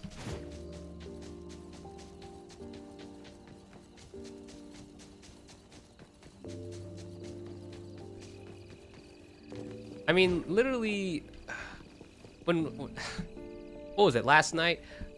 When we were being shown to our rooms, like, instead of me going through the antique shop like we were supposed to, I literally just decided to parkour my way outside of the antique shop by climbing up the brick walls and shit. Okay, where's the door? What, she's scared? Dude, where is the darn door? We've been walking in circles for God knows how long already. Is it really here? The client didn't mean it as a hole in the ground, right? Like a hole behind these trees that we can't see? Should we go ahead and cut down these trees then? Nah, we don't gotta do all that. A manga artist once said, if you're willing to pay the price, any wish can come true. So I was wondering whether the condition of entering this anomalous realm is related to our wishes. So is there anyone have any wishes they want granted? Makes sense. The chef said he got pulled in without knowing what happened. He probably wished for a new dish or something. I mean, considering that he lost his taste buds pretty quickly, it seemed like he wasn't even really asking for that much. What do we do now? Are we supposed to start making wishes to this mountain like there's no tomorrow? This is stupid. Should we give it a try anyway? Because I was thinking, it's just like, the chef lost, like, he was given a knife and was like, you can make some shit with it.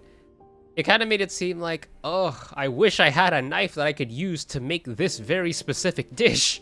I'll do anything to have the right tools, the right tool for it. And they're like, I bet, here's a knife. Just remember that if you use this knife, you're gonna lose your taste buds. Like, you're gonna lose your ability to taste. But the chef probably didn't care. He probably just took it and just like, yes, this is it. This is the tool that I will use to make the food that I wanted to make. Hey, I'll go first. Talk about low bar of entry. I want Wolfman to put cheese egg rolls in my lunch tomorrow. This is a perfect example of a very, like, short-sighted wish. A very low bar wish. Yeah, that's all you want? Just put cheese egg rolls in your lunch?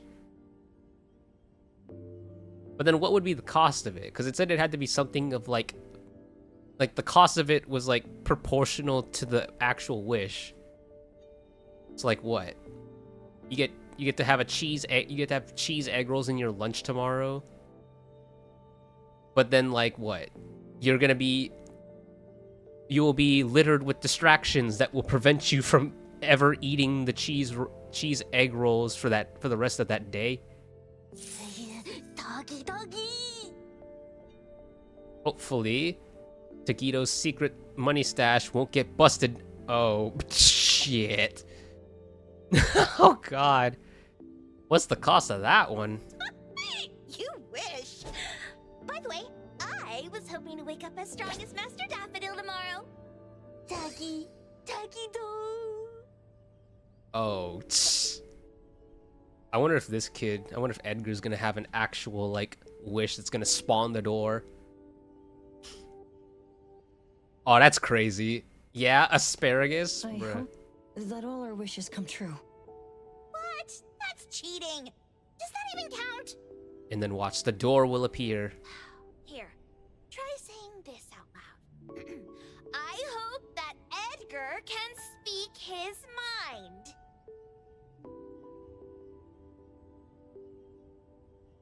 Like, what, does the wish have to be, like, heartfelt? I hope. Oh? Oh? Sparkle, sparkle. No way! Did it really work? Oh shit, there it is! Where's Sakiri and the others? They were taken. Looks like they went in already. Nice. Oh, let's be strategically late a little bit, like what the main characters in the movies do. Oh, well, I got some good news for you. Let's head in too. Yeah, let's be fashionably late to this anomaly party.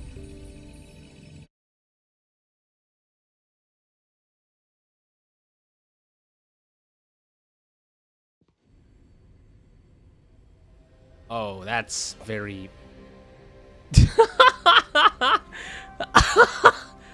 Okay. Maybe having the character equipped that is also accompanying you is a little bit...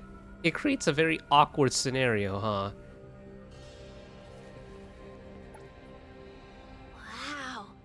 Look at this setup and the sense of mystery. This is what the headquarters of the Kaluch. Next family meeting. Aw, shit. Let's chat Fat about fingered. setting up headquarters in the anomalous realm. Honestly, that doesn't sound like a bad idea. Or maybe it's a terrible idea. Both are fine. Chupa. Chupa. Can you reach Sakiri, Edgar, and Tagido? Looks like their route is different from ours. Shupa. Tatagi! Hey! How could you guys leave the boss behind and come in first? We were dragged in. Tatagi-do!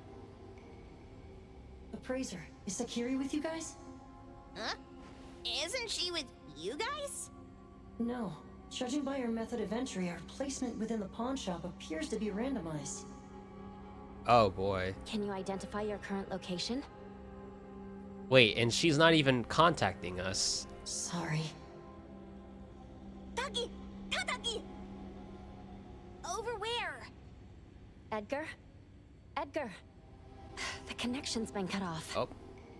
Wow, talk about, yeah, we can contact each other with Chupa, and we've already lost connection with people. Do you think they're in danger? We need to meet up with them as soon as possible. I bet.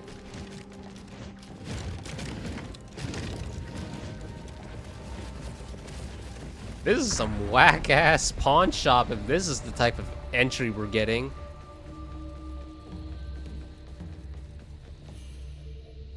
Ooh. Very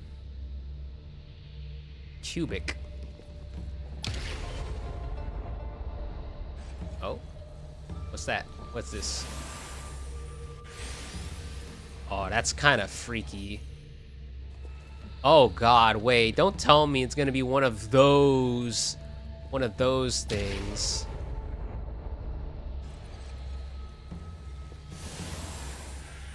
I I mean, as long as we are not given multiple doors to, like, enter through. Am I fast enough? Yes, I am. And I've learned that it was completely pointless. I'm gonna fall. Oh, what the fuck? Don't do that. That was trippy. Oh, God.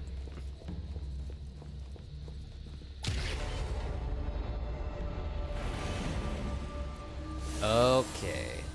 Oh, wait. Fuck. I see multiple doors up ahead. Ah, shit. Here we go. Alright.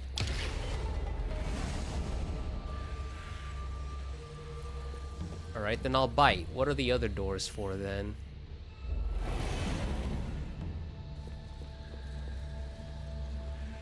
Okay. Ah!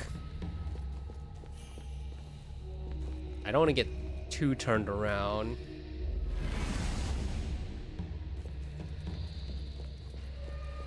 That part. So wait, then where does this door lead? Where the fuck is that?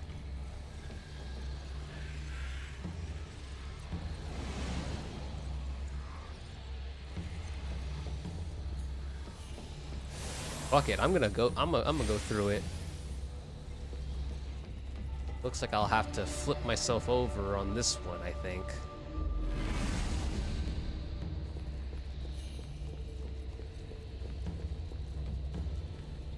Or not. Take me back. Oh wait, over here. Is there anything over here? No. Ah, shit. Somehow I thought there'd be an invisible... Oh, wow, it took me back here. Okay, that's fine. At least it starts me back from the beginning, so I don't get my ass turned around.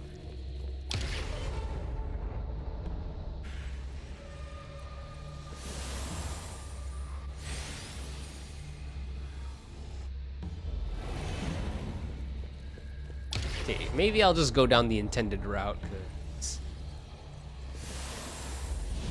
I have a feeling that the route I was taking was not gonna take me where I was supposed to. Oh god, wait, I should go back. Fuck!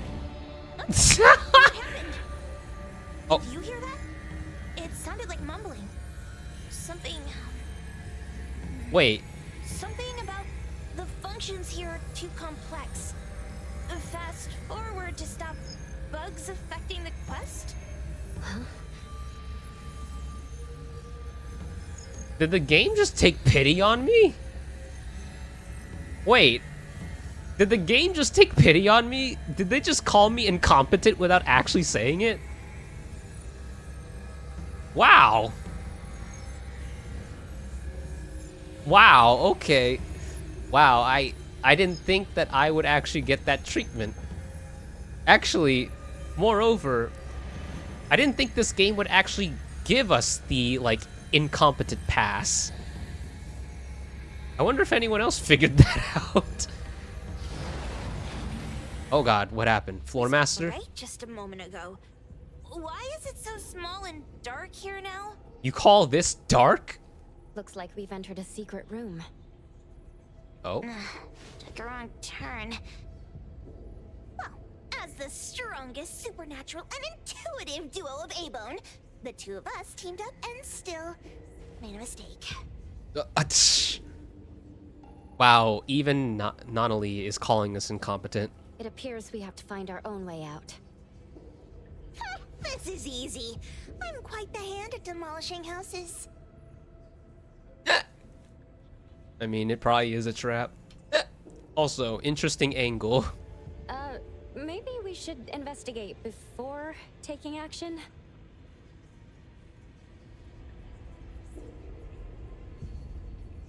Was that whispering I'm hearing? Ew, no. Light up. Yeah. Think you can escape? What in the world is that? Turn. What is that? What is that? Oh shit. What's that? Touch it. Touch the shadowy thingy. Oh. Oh, ooh. Oh, hello. Found an opening.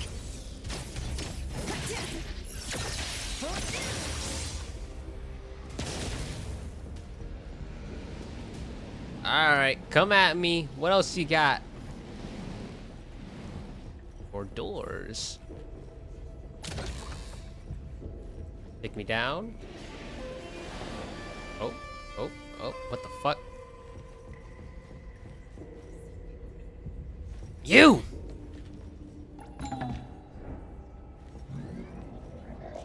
Up, here we go.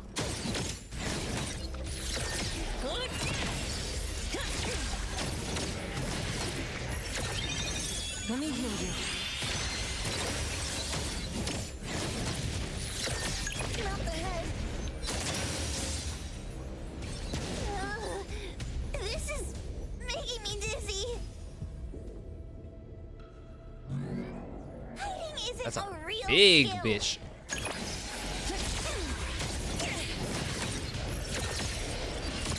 That's what I was thinking, like Naruto Genjutsu type shit. Or it's like the fucking Infinity Castle from Demon Slayer.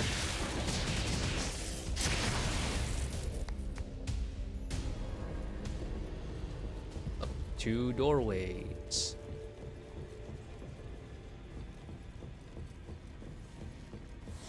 I'm gonna take this one. Oh. Where are we? What is this?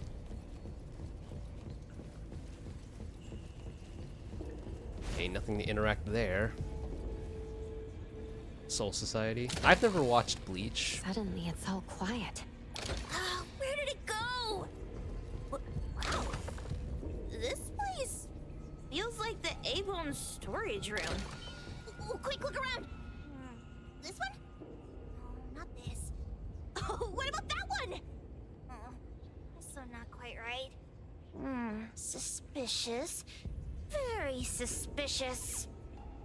In any case, these things aren't on the same level as that sensor that could spit out a bird. It is doing whatever the hell it's doing to us, making me trip balls. Don't see any of the strange things the manga artist talked about either. Suspicious. Very suspicious. Oh, so sus. The items here barely have any anomaly presence. Some are even entirely ordinary objects. Based on these pawn tickets, they're all anomalies that have fulfilled their contracts. Oh. After the pawn contract is completed, their wish-granting power seems to fade gradually. Right. You mean it wears off? Turns out the stuff from this shady shop is disposable, like hair dye wax and tattoo stickers. Tattoo stickers, bruh. You definitely are a kid if you're buying tattoo stickers. You, could say that. It's like having those, like, little tongue tattoos from, what are they? Like, fruit roll-ups? And the sensor snatched by Dandelion? Very strong anomaly presence. It looks like Toshi did sign a contract with Pawn Moonlight.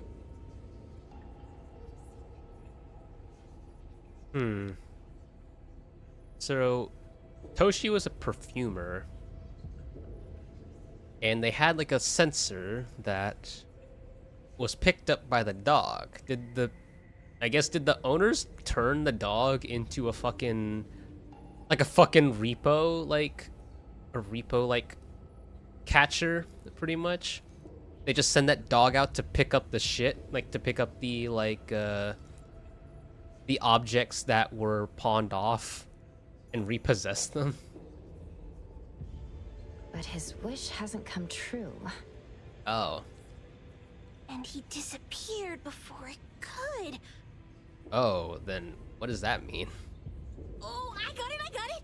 The pawn shop owner must have regretted the deal, so he coaxed Dandelion into stealing the sensor. But then, why the disappearance? With so many transactions completed successfully, why breach Toshi's? That doesn't sound right. If Toshi was deceived into signing the contract as the cook said, then the pawn shop would want to fulfill his wish and pocket the payments sooner. I'm trying to see if I can, like, figure out what the deal is. But I'm drawing blanks right now. Like, I'm trying to see if I can understand, like, what happened to Toshi? Like, what led to all this? If they wanted to breach the contract, they could have taken back the sensor immediately. Why would Dandelion take it only after Toshi disappeared? Ugh, I can't take it. My head's going to explode. Right. Plus, these pawn tickets clearly state the cost, and the cook isn't as clueless as he claims. I mean, that much we knew. Like, he just, like, clearly maybe he just thought the whole, like, pay the price thing was bullshit. Like, maybe he didn't believe it. It's just like, oh, you will lose your taste buds. It's like, nah, that's not gonna happen. I don't believe in that stuff. He must have been like a non-believer, and then when he lost the taste buds, he's like, ah, I can't believe that the consequences were real. Now I'm angry and I want a refund. I want my taste back. At the very least, we now know that he lied to us about not knowing there would be a cost. That one's obvious. Like, to be fair. Liars are bad guys. But, I mean... The perfumer, Dandelion, the manga artist, the cook, and us. More and more people are getting involved with Pawn Moonlight. Yeah, their business is booming just like us. This doesn't feel right. We need to find Sakiri and the others quickly. Actually, what was Sakiri's wish? Like, hers was the one that got cut off. So,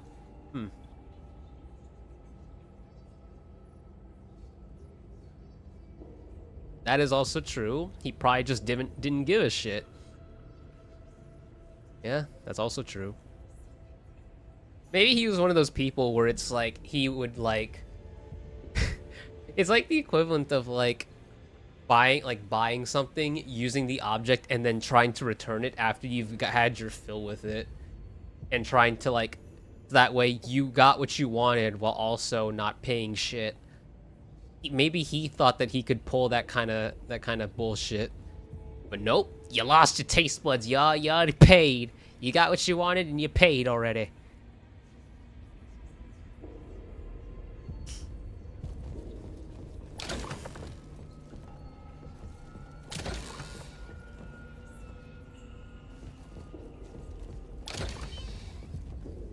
Huh? What a weird place. Why does it also collect Tagido's kind? Oh, God. It's Edgar and Takido. They've been here already. Are they hinting at this?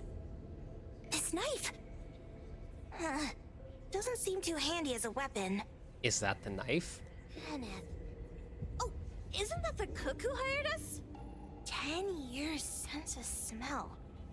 He knew the cost full well. Sense of smell? Didn't he say taste?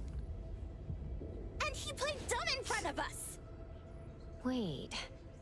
Why are there 2 pawn tickets here? Oh, wait. So he didn't give a shit. Wait, so he didn't... Wait. Does that mean that the other one took his taste? So wait, if he lost his smell...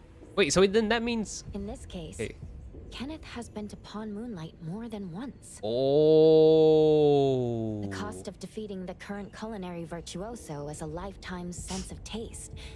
No wonder he hesitated. Oh. I'm gonna be honest. I feel like the conversation of like, if you had to lose one sense, taste or smell, then I feel like which one would you pick? I feel like I've heard that conversation somewhere before. And I think I remember thinking about that like how I would answer it. And I think I've just kind of come down to I would probably choose smell. Yeah, I think I would probably choose smell. The wish and cost changed the second time, but the knife remains the means to fulfill the wish. Perhaps it's because the knife's power is fading, and by the time Kenneth entered the second time, it couldn't fulfill his first wish anymore. Oof. Different wishes, different prices. Somehow I feel this shop isn't that shady after all. Hasn't he been told everything clearly? Unless the cook was forced to make the deal. But then what conditions would there be? If there were coercion, the first contract wouldn't be incomplete. So it was his own will. Right. Every pawn ticket here emphasizes that all pawns at Pawn Moonlight are confirmation. Right. Once the pawn contract takes effect, the pawner can neither redeem the set cost nor renew the contract. If the cook came to us, he obviously was having second thoughts. No wonder he looked uneasy when Hotori made inquiries. So he took on the... So pretty much, yeah, he tried to scam the system, basically. Either that or he, like, took on the deal and then immediately regretted it and thought he could have a... Thought he could, like, get a refund on it and get his taste back. Once he realized just how costly, like, the trade-off was. I mean, on one hand, I get it, but on the other hand, like, bro, you know the rules, and so do I. Just pawn tickets. What's this? It's Toshi's pawn ticket. Oh. It's the same time as Kenneth's second entry into the pawn shop. That's what Edgar is trying to tell us. Ah. These two knew each other? Maybe one of them was the one who introduced it. Ooh, what if Kenneth, the cook, was the one who introduced Toshi to it? Making a deal with Pawn Moonlight on the same day must point to a deeper connection. He's like Toshi was probably like, oh, I want to make a nice perfume. And then Kenneth was like, oh, I know just the place for that. These wish-fulfilling items are like pawn shop loans. According to the pawn ticket, the contract officially takes effect the moment they are used.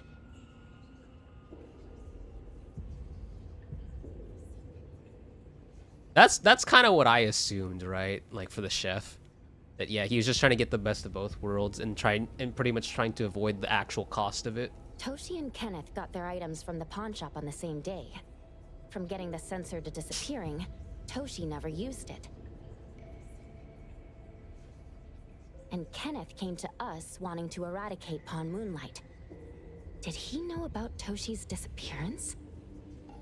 Oh god. Or rather, what role did he play in Toshi's disappearance? I think that's a much more worrying, like, thought. I hate people with schemes. Once I get out of here, I'll grab that cook by the collar and squeeze a clear answer out of him.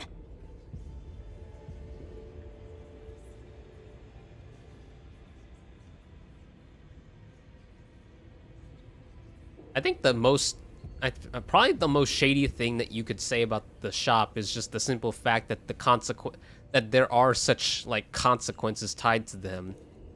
But again, it's literally in their motto.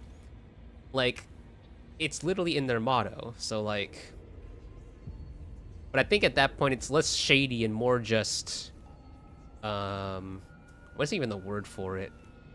Like, it's not even shady no more if at that point. It's more like... I don't got the word for it right now, but there's a word for it where it's like...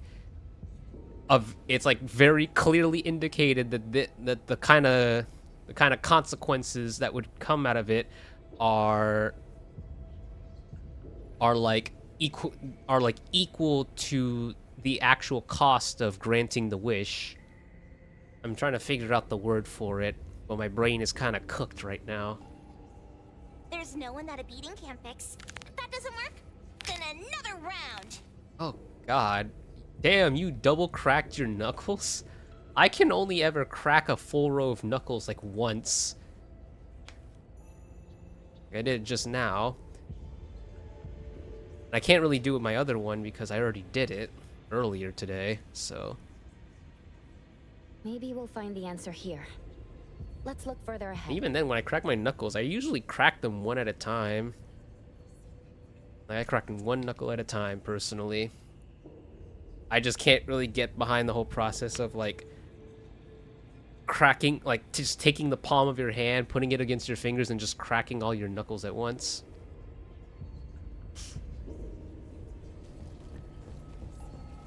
Though it does make a satisfying collection of sounds. Oh. Oh, the manga artist. Book too. Oh, isn't that you know who? You don't even remember her She got name? the grand tour. Total fan moment.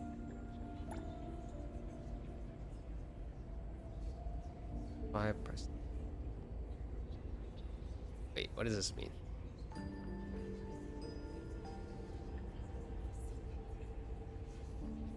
What's the number written after the price?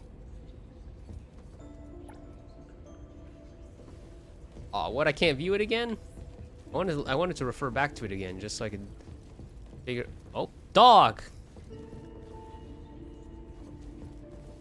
Wow! Look at the mini dandelion!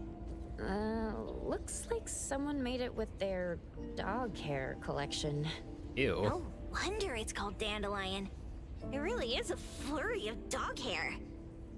Yeah, look at that. Look at that fluff.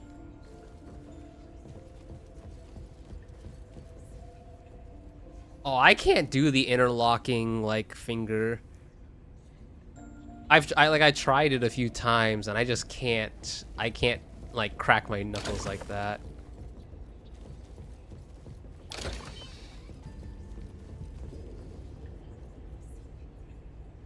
Like, ironically enough, the way I crack my fingers is unironically the Tokyo Ghoul style, where, like, what was his name? Like, Jason style? Where you just use your thumb to crack your each individual finger. Like, I unironically crack my fingers like that.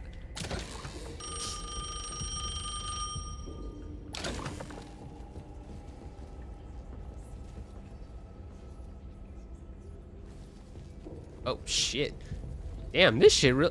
Oh shit, this literally is Infinity Castle.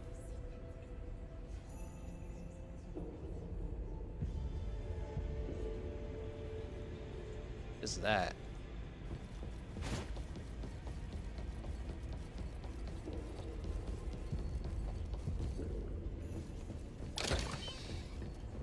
Actually, wait, I'm kind of curious. Am I able to... Oh, wait, what the fuck? What, I can't approach the walls here? Did I accidentally trigger something? What the fuck? What's going on? Yeah. What kind of fuckery did I just end up getting into?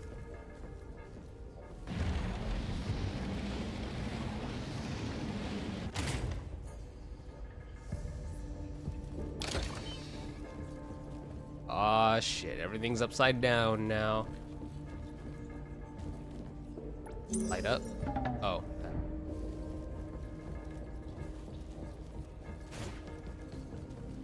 Light up.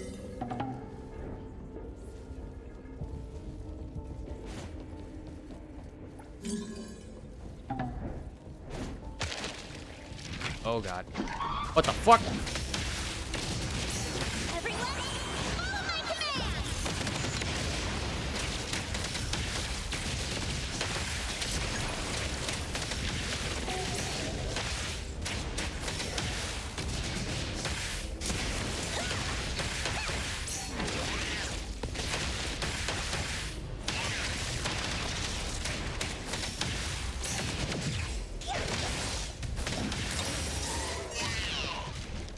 Oh god, what the fuck?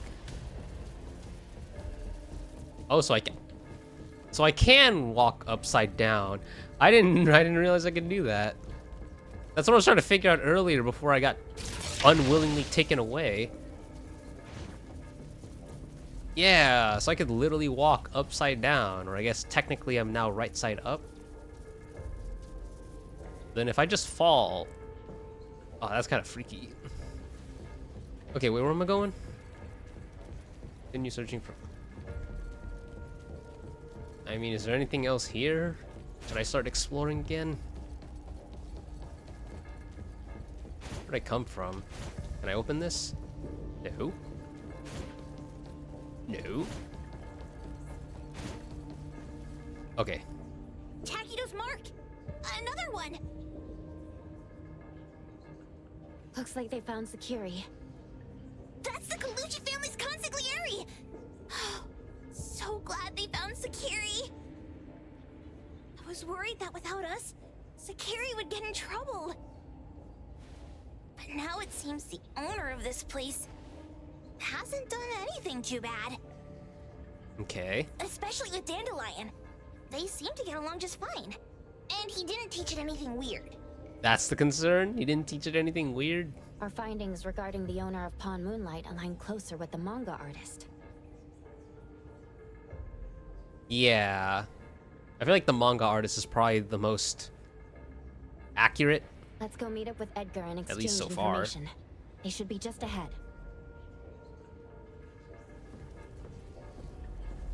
Creepy psychic fraud. A deal? My wish is worth a lot more than that. People who punch instead of talk aren't really welcomed here. Okay. Oh, wait. You! Wait. Huh? It's that dude from the Moby Dick. Wait, so that's you? Rascal! Trying to scam Sakiri? You gotta get through me first! Wait. Oh. They weren't trying to pick a fight. I couldn't stop Sakiri. You'd be gravely mistaken if you think I'd be scared here on your turf. Sakiri, can I eat that one with the blue hair? Go ahead.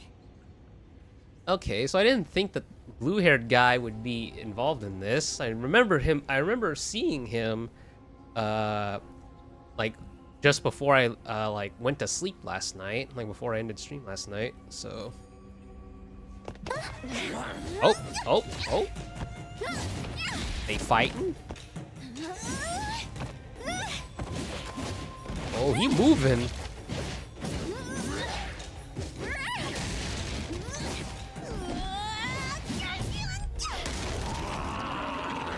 Oh shit!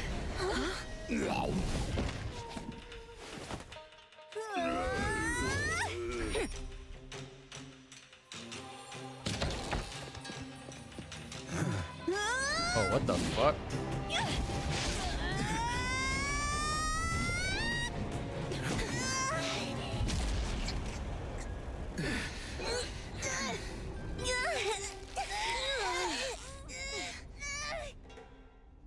Otro? What? Okay, we got you got some explaining to do. Dandelion! And you two, with the same face! Who are you? Oh wait, so that was you?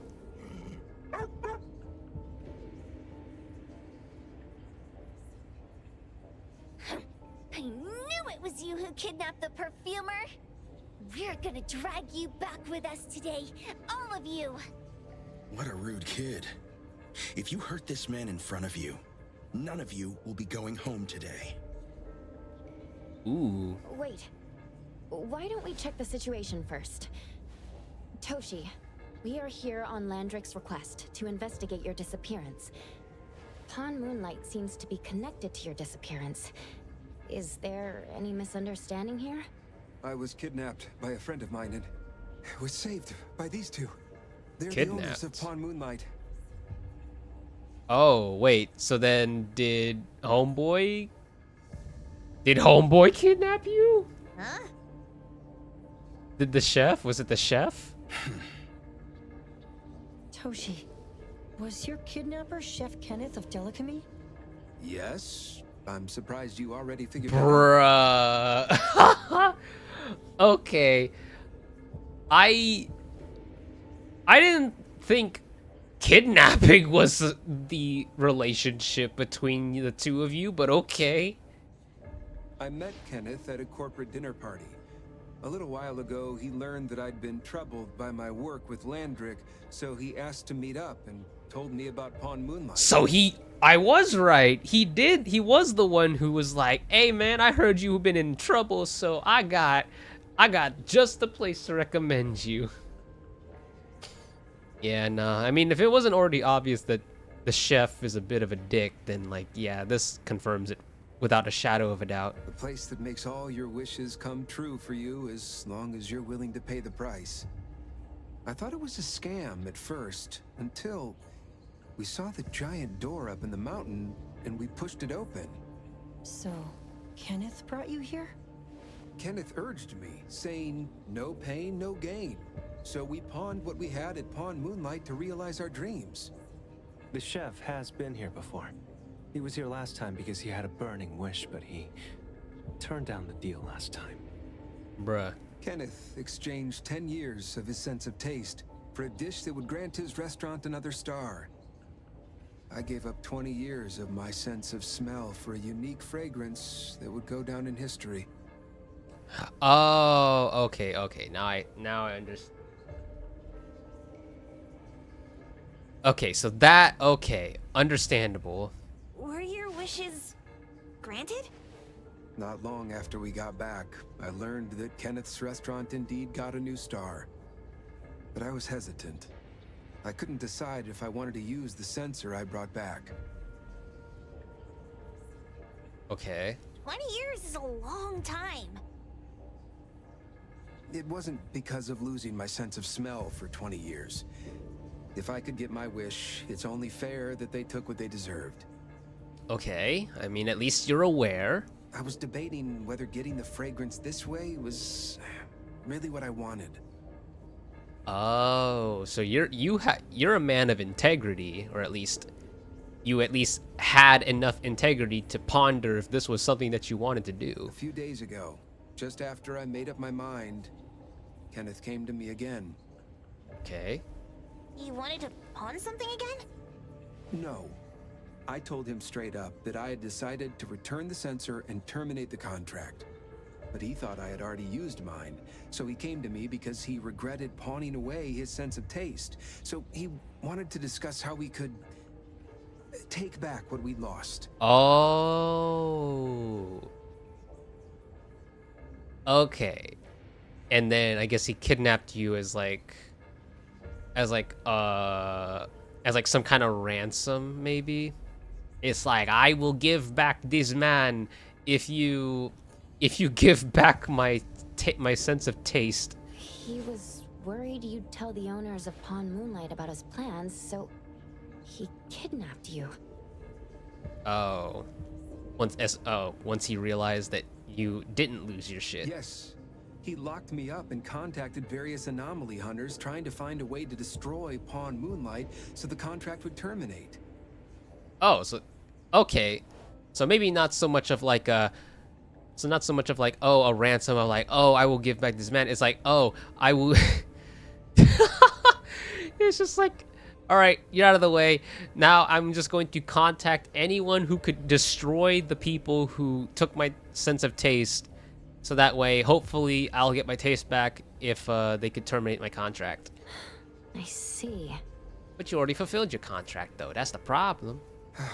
Thank God Nismo came to my rescue. I was just trying to check why the costs weren't being paid yet. I get it now. You mean that this is all a misunderstanding? These two aren't the villains either. The real villain is the evil chef. Wait, Kenneth went to you guys too? Sakiri, Toby hurts. Sakiri, Toby hurts. I mean, apparently he is dumb enough to come to us and not expect us. Like, he was pretty dumb if he thought that we would come in and like do this investigation and not ask like what the hell happened and like, you know, investigate what led to all this occurring.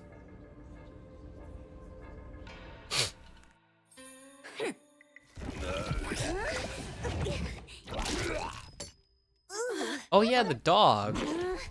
Oh my gosh! Why did you swallow that again? Hey, why is this thing angry again? Maybe it thinks that Kiramara ate its master too.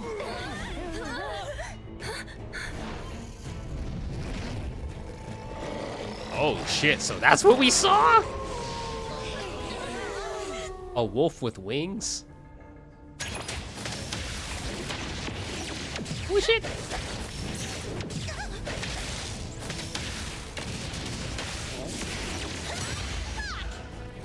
Yeah. Thunderbolt, it's our turn! Let's fight as a family. Stabilizing your condition.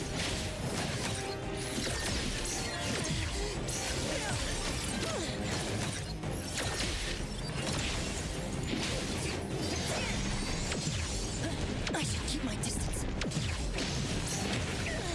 Ah shit, after successfully dodging all of that, I get hit by the dive.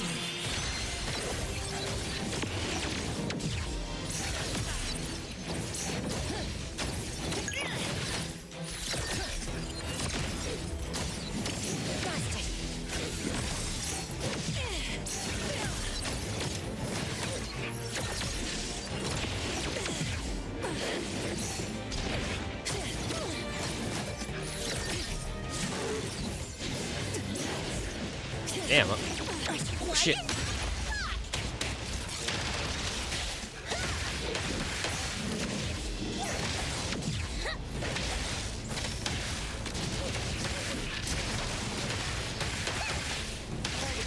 Call Daffodil. After the green you can come in just fine. Talkie, can't touch this! There we go.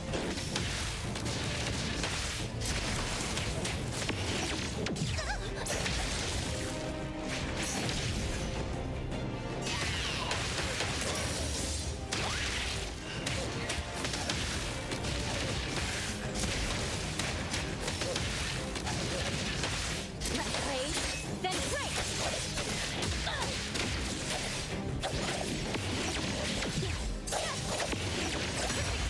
Woo!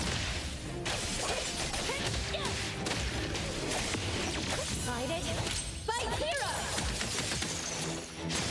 Hero, the rescue!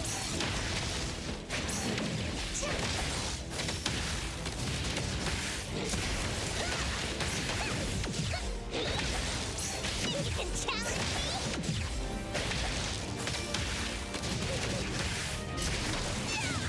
Oh. Oh god, what's happening? Aw shit. Aw shit. What the fuck? Oh god. Infinity Castle. Oh my god.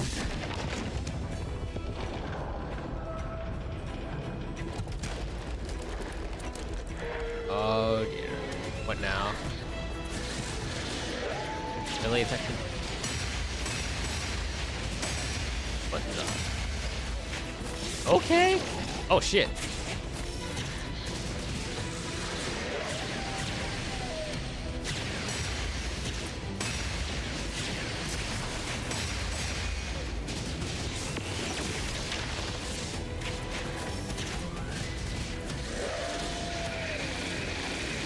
Uh-oh.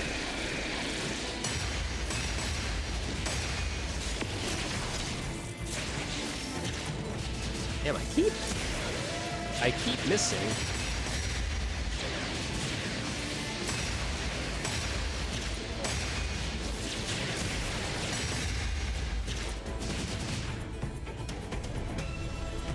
Oh, you're running? Okay. Jesus. All this? Just because we're fighting a dog?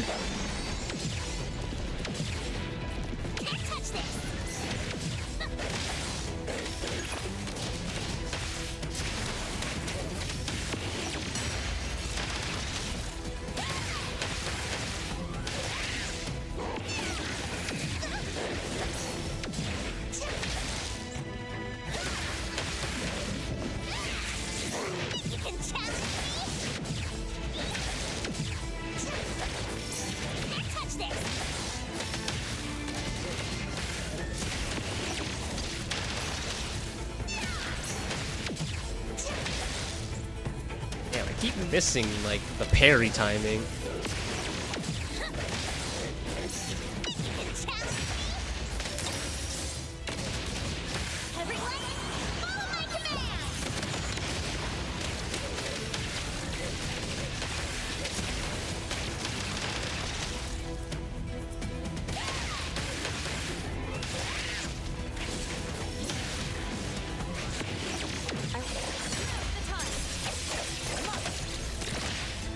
Finish this.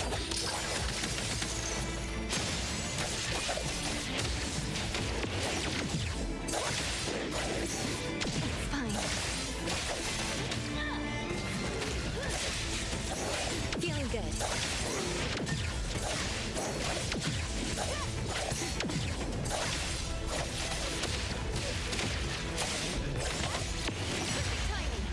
Oh, wow. Good timing on that one.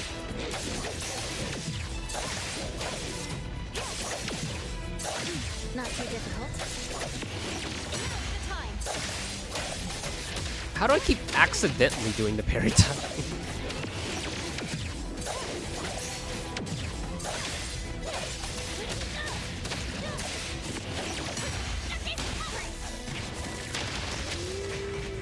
Oh, we did it. Yeah. What the? Oh. What is this, please? Daffodil. Dandelion? It's Dandelion! I knew it was you! Dandelion! Aw. Where have you been, you bad doggy? I feel that. You got here just in time. Thank you. You scared me to death. No need for thanks. I appreciate you taking care of Natalie and the others along the way. If you didn't kidnap the perfumer, Daffodil low-key then kind of a what's up baddie with though. Dandelion? Just saying. You're still terrible for stealing people's doggy. Ms. Mo and I, for certain reasons, we've been drifting from city to city. For certain reasons? It was Morphix, or as you call it, Dandelion, that took us in, letting us use this space for the time being. Wait, what? Huh? Wait. Eh? We're just passing through. Strictly speaking, Dandelion is the real owner of Pawn Moonlight. Huh? Though calling it an owner might not be quite right. After all, the name Pawn Moonlight is just something visitors started calling it over time. This space exists according to Dandelion's will. The whole idea that a strong enough wish can open the door to Pawn Moonlight, that's something it put in place, like a sort of passkey.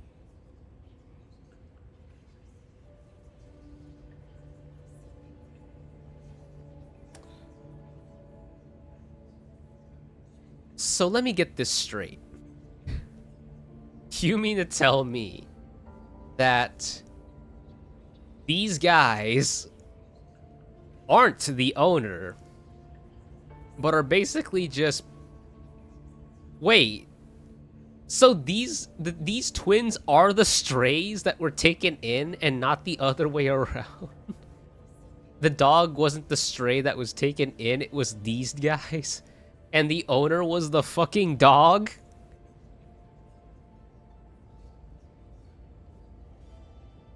I don't know. I met Dandelion as Dandelion, not Morphix or whatever the name was. So all I'm picturing is just this fluffy ass dog pretty much doing a domain expansion to create this infinity castle type shit. All in the name of creating what is essentially pawn items that come with a cost. To put it simply, this place, it was originally just Dandelion's den. Look at it! Look at Dandelion! How in the hell is this dog the owner of this space? So, is it the sensor given to the clients that grant wishes? Or this space itself? It's like picture it. It's like knowing that Madame Ping from Genshin Impact created like essentially like a fucking extra, like a dimensional space in a teapot, but seeing her as the old lady as opposed to the fucking adepti that she's supposed to be. Neither is quite or right. adeptus, whatever. I think adepti is the plural. That is your Esper ability? Wait, what? Looks like it has nothing to do with you. Damn, okay. There's no such thing as an Esper ability that grants any wish in the world. There is no need to go into the details with them. It's okay. I believe what we saw. These people aren't here to hurt us.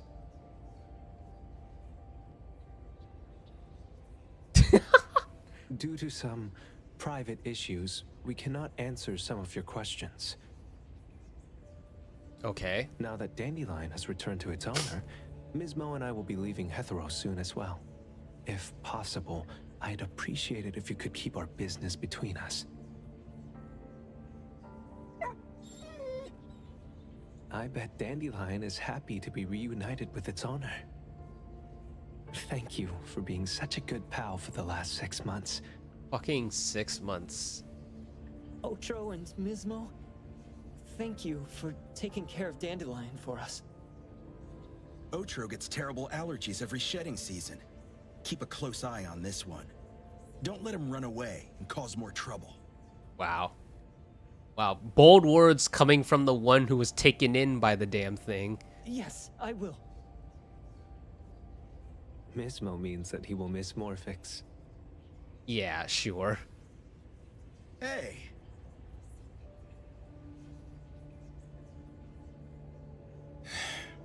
Come here. What? Oh? There. Something for you.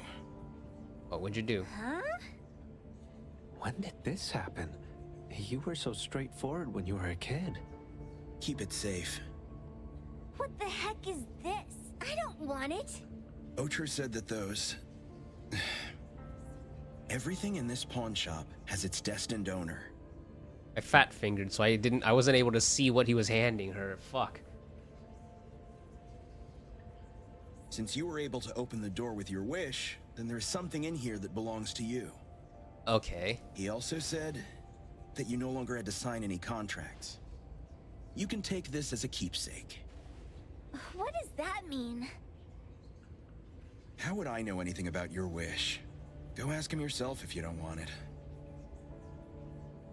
I hope that I will find a place where I belong, and it won't abandon me. Aw. Wait, that's actually kind of sad. That's sad that that is your wish. Wow. Hey, Poker Face! Say that again! Wow. For someone who has such a tough exterior, she certainly seems like she has a lot of baggage if that was her wish. Fuck.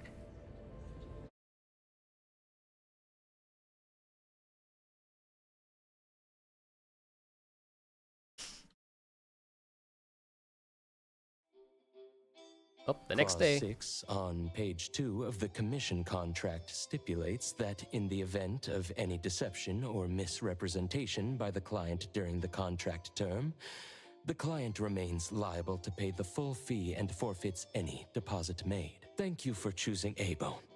The invoice has been sent to your shop owner's email address. Just you wait. I'll sue you! I'll sue you all! Wow. But yeah, it's like, I got like she's a kid and she is an absolute gremlin, but like just hearing that wish from a little girl like her just tells me that she must be has some kind of like some kind of trauma baby past. Like she must be some kind of trauma baby somehow. That being said, yeah, suck it, Kenneth. That's what you get for deceiving us. Then go ahead and sue us. Let everyone see that the head chef of Delicamy is a no-good, friend-kidnapping, and treacherous scoundrel. Ooh, got him. Little... Oh, by the way, we pride ourselves on our business integrity, so it's only natural that we try to make up for it after mistakenly accepting a commission from a villain. Ooh! At this point, officers from the BAC should be knocking at your door any time now. Good luck. Oof.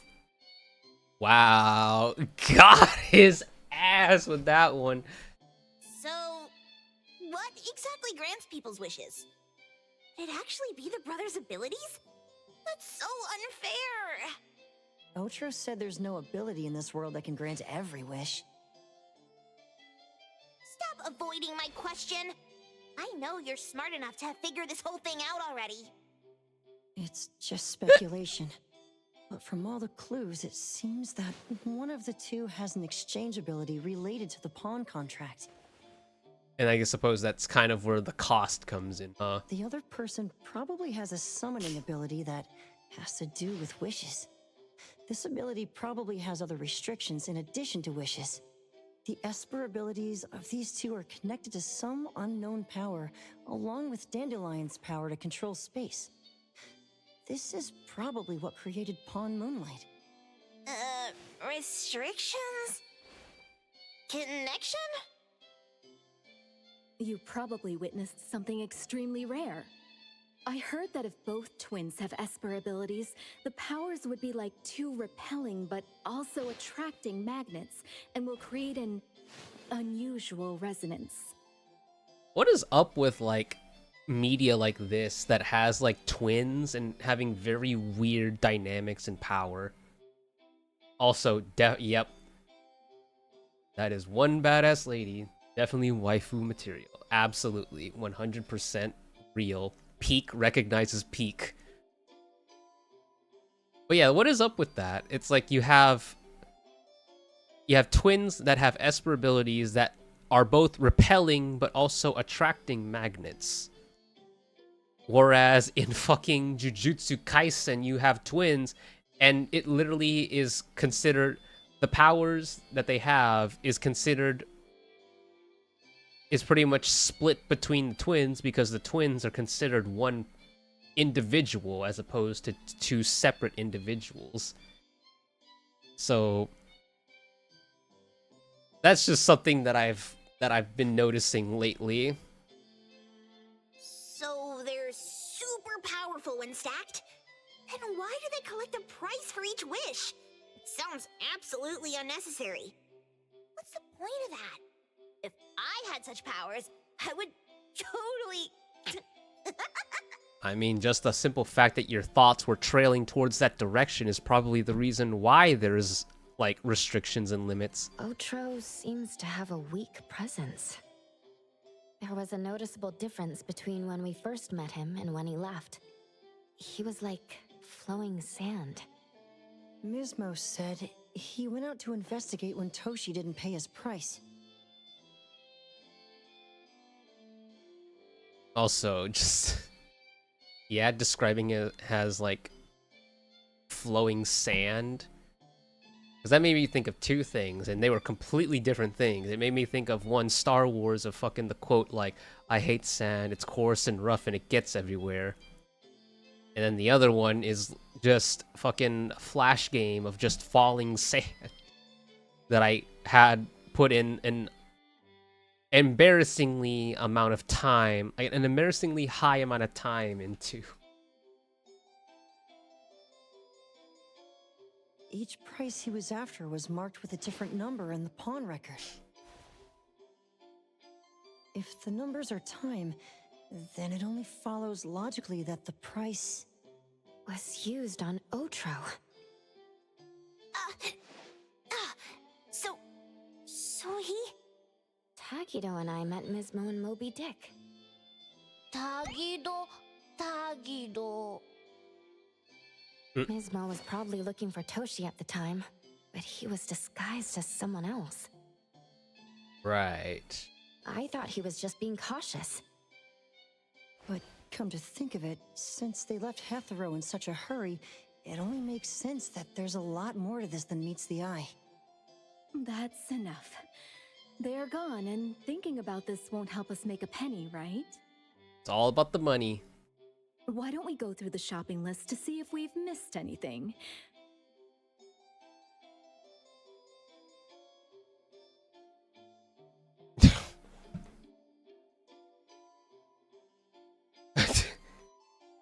Sorry, I just got distracted for a second there. Anyways.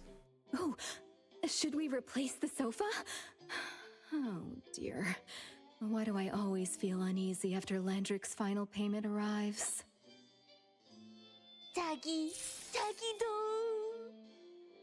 Takido wants a premium waterbed, bruh. I've always wondered what those waterbeds are like. I want a pair of aura punchers!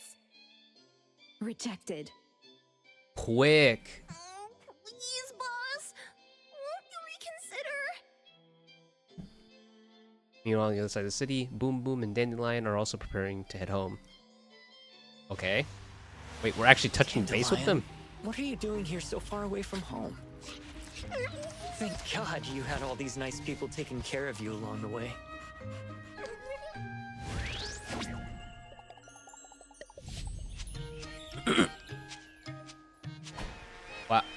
What? Dog, this is literally fucking Bond there. from... Did we forget anything this time? This dog is literally Bond from fucking Spy Family. Bruh. Oh.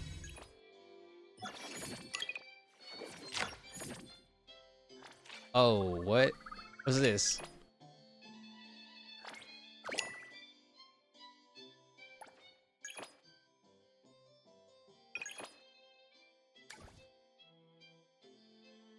Oh, the weekly fucking bosses, like boss fights.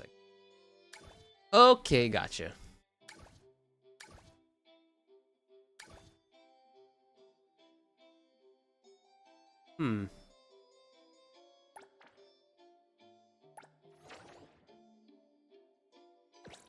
I didn't actually want to. I just kind of wanted to see if I can see. As long as I'm watching your back, you won't have to worry about a thing. I kind of just wanted to see because I was kind of. I know like a lot of gacha games as of recent has been putting in a lot of like features that allow you to see like what materials certain characters need. What should we do today? Should we? Me! Hey! Everything? I'm always available. Actually, that reminds me. What pulls do I have again? Alright, I don't have enough. I do have enough to do a quick 10 pull on this one since I have those exclusive dice. I'm surely not going to get anything special going on here.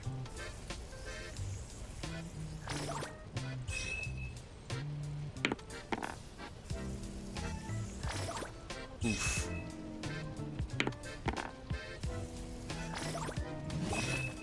Oh, okay.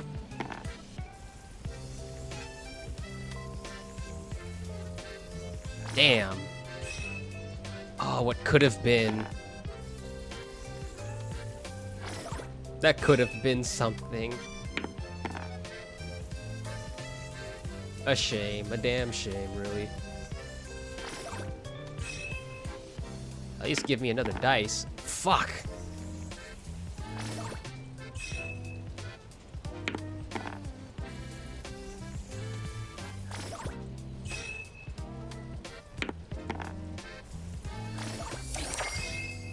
Oh.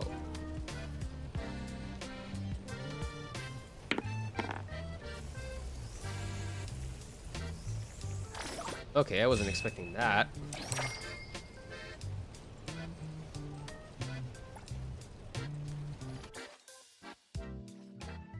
Wait, so now I have...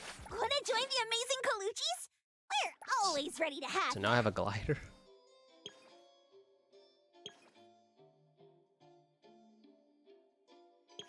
Wait, so I have a fucking Wait, is that a popo rat? A police rat? Or whatever this is? Even is this? Oh god.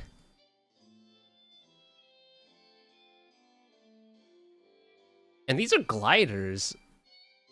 Like what, are you gonna just enter a fucking like hover police car?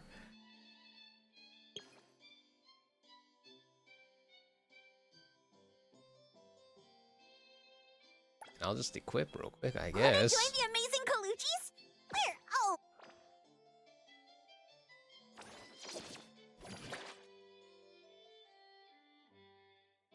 Wait, then what? Oh, but I already have this! Eh?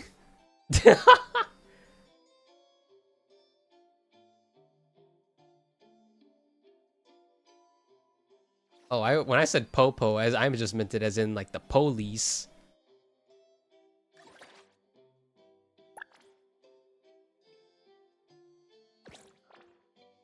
Okay,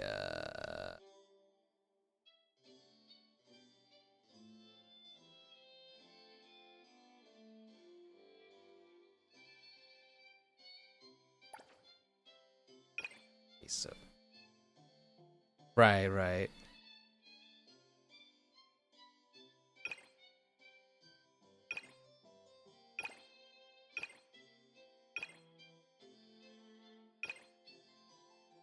Damn, I honestly don't know what to fucking use my like stamina on. Actually, speaking of, wait, where do I look at for? Oh, the city tycoon there.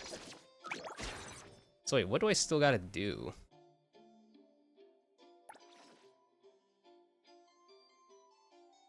Own one four-wheeled car. Well, I got that through the go-kart.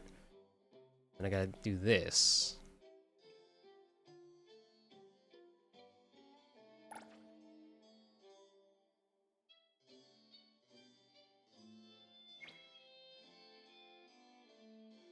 I'll get back to that.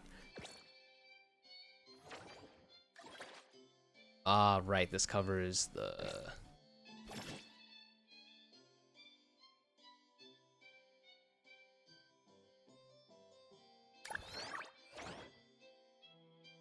Sakamoto.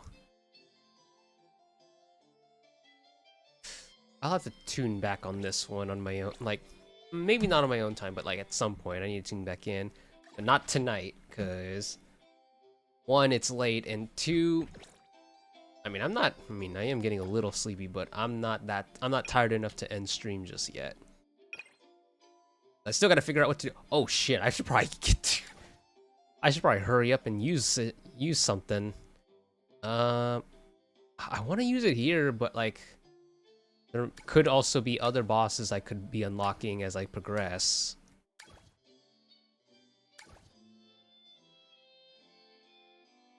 I don't want to spend anything on here yet. I feel like it's still too early for me. Yeah, I still got energy.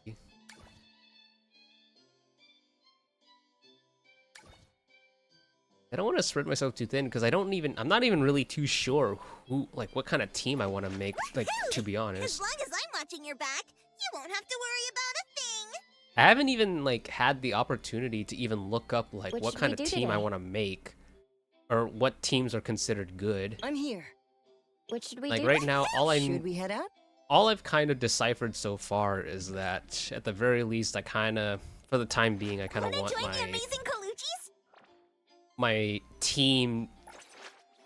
team composition to just at least be kind of rounded out. So like, As long as I'm watching your back, as long as I have at least, if I have at least one DPS, Should we head out? one sustain, and then one buffer, then the fourth one can just be whatever I feel I need. Hey, the wind's pick. Wanna join the amazing? Another new day.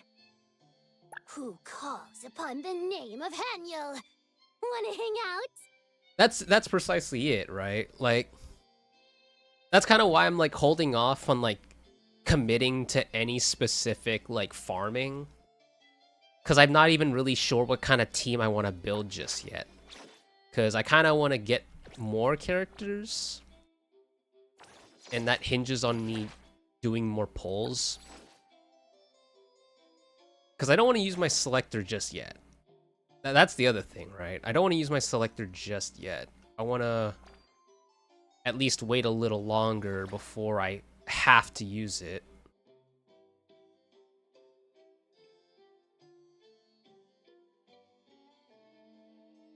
Technically, there is a way for me to get a few quick standard pulls without me actually using any of my like in-game resources. But if I were to do that, I wouldn't want to do that through here. Not yet, at least.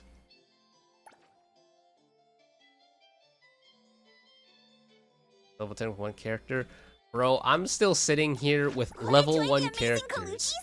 We're always ready to have ya. The experience I have on them are just from experience that I've gotten from just playing the game. As long as I'm watching your back, you won't have to worry about a thing. And look how much progress I've gotten. Another new day. Even if we look at my highest, like even if I look at the characters with the most experience accrued, it's like, this is all I've gotten. Up to this point in the bar.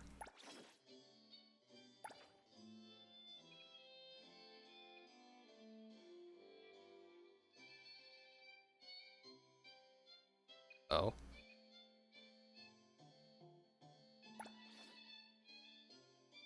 Change weapon appearance. What is it even supposed to look like? Let me take over. Like, what is it supposed to look like? Oh, like that?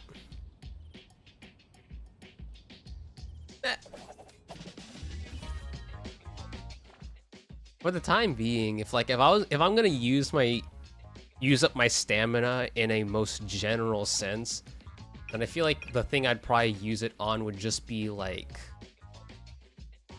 level materials, or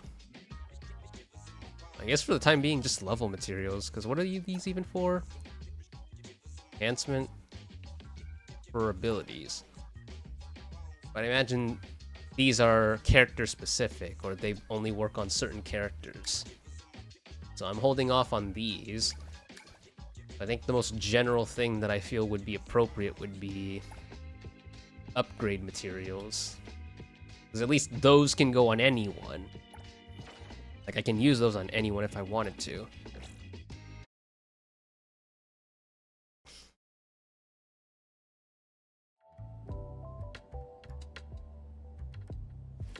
Because as it stands, I don't mind the fact that my characters are just level 1 for the moment. Like, I don't really mind right now.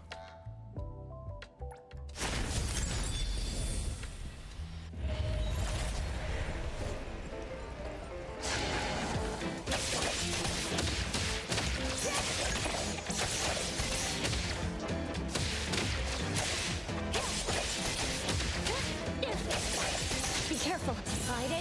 How'd I let myself get hit? Right.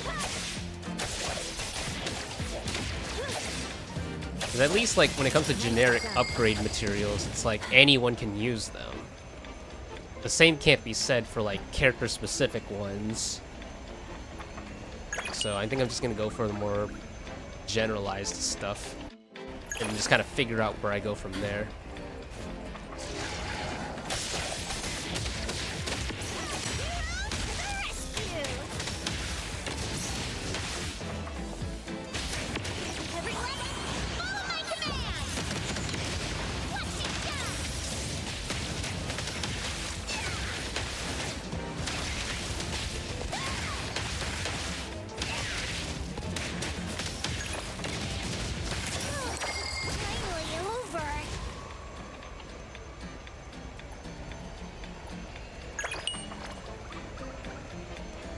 leave it that for now. That was at least enough to kind of get by. Oh, I'm level 10 now. Does that mean I can claim more shit? Not from here. Well, that's the thing. I'm like a hunter. Oh, I did! I have a dice. Wait, that means I have 10 pulls. Oh.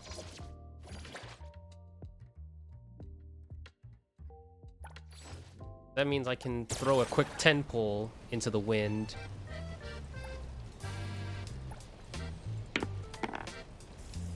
Great start. Damn it. The damn thing escaped.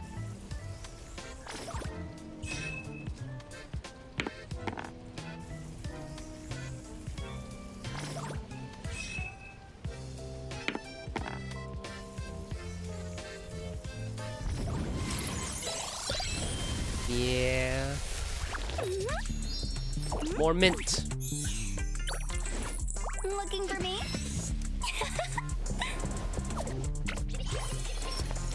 Mint's here! I still think mint's pretty cute.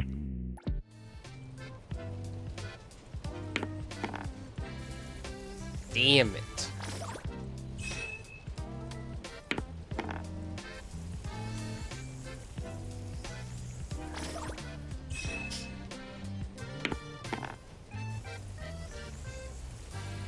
I guess what I'm kind of curious about is how does it look like when I reach like maximum pity?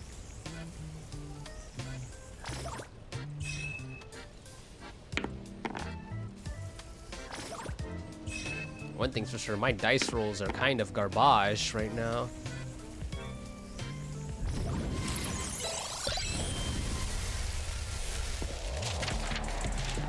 Oh, Edgar. Yep, another Edgar. We've already seen your animation, so... Ah! Damn it. 30 more pulls and I'll hit my guaranteed, like, my guaranteed S rank. That probably won't be for a good while, though. So wait, what do I need here? Aw, oh, damn, I still gotta spend at least a little more on this? Bruh.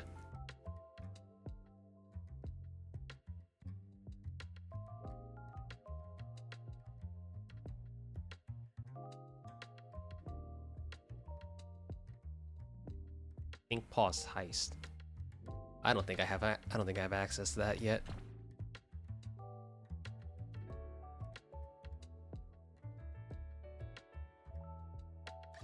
What's this? Oh yeah, right, the battle pass.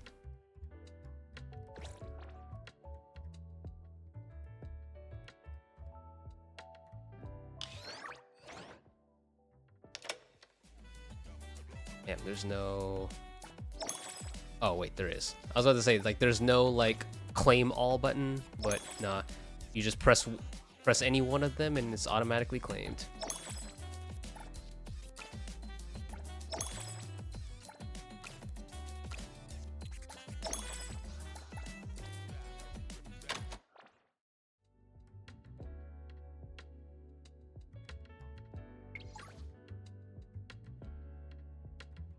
Oh boy. That's a lot of red marks from everyone.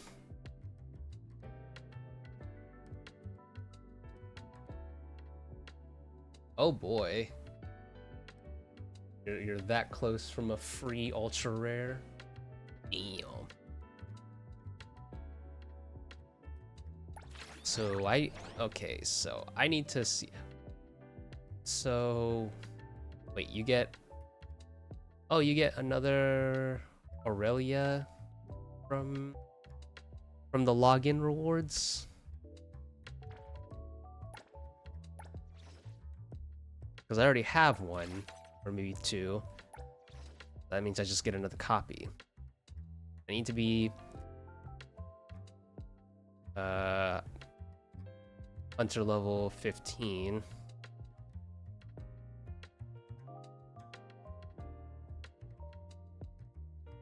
Right.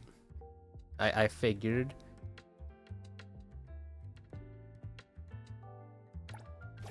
Hunter's Journal. This is kind of essentially gives me the rundown on what all shit I can get.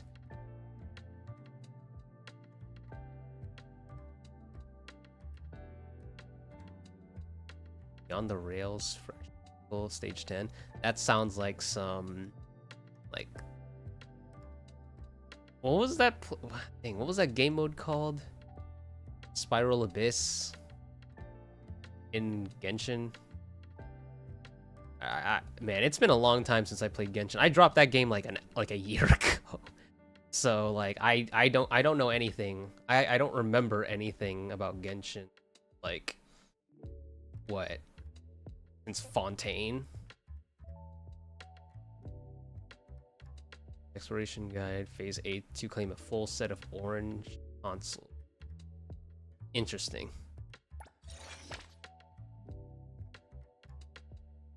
Alright, I still gotta do all this stuff. Damn, reach Sea Angler level 2? That means I got a fish? Bruh. I mean, fishing's not the worst thing in the world, but still.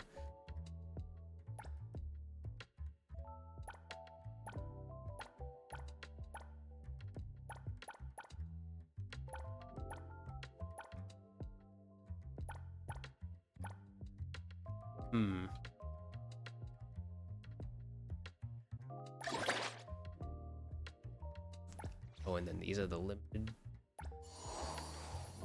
time stuff.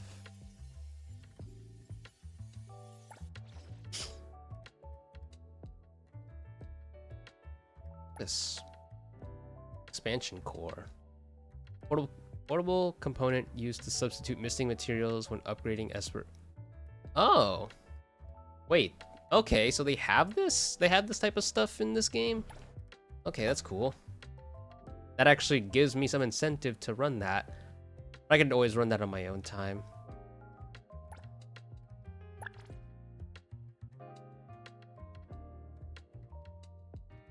Damn, bro, I got like nothing to display here, bro. I'll just do that on my own time.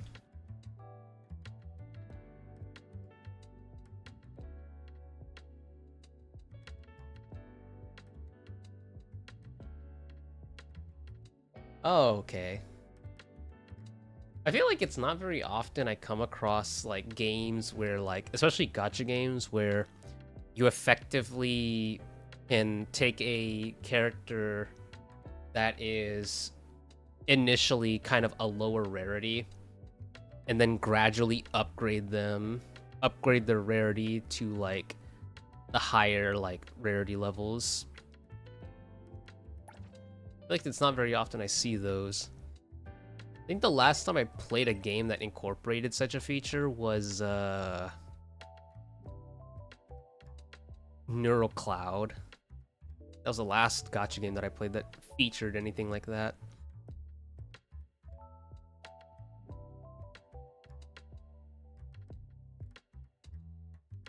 Yeah, I'm just trying to figure out, is there anything else I want to do? Greetings or anything left over for me to take care of tonight before I call it a night? Because it is getting late for me.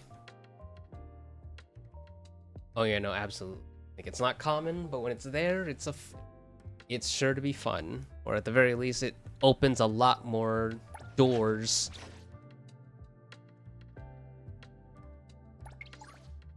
Oh, this must be... Okay.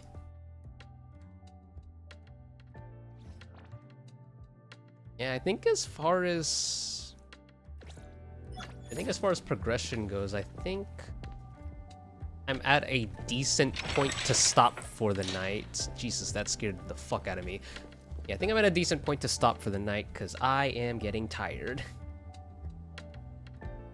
But yeah, I think while I'm still a little ways away from making any meaningful story progress, because what? Am I at the level now to progress? It looks like it. So probably the next time I stream this game, I'm probably gonna pick up where I left off. Yeah, that'll probably be the plan.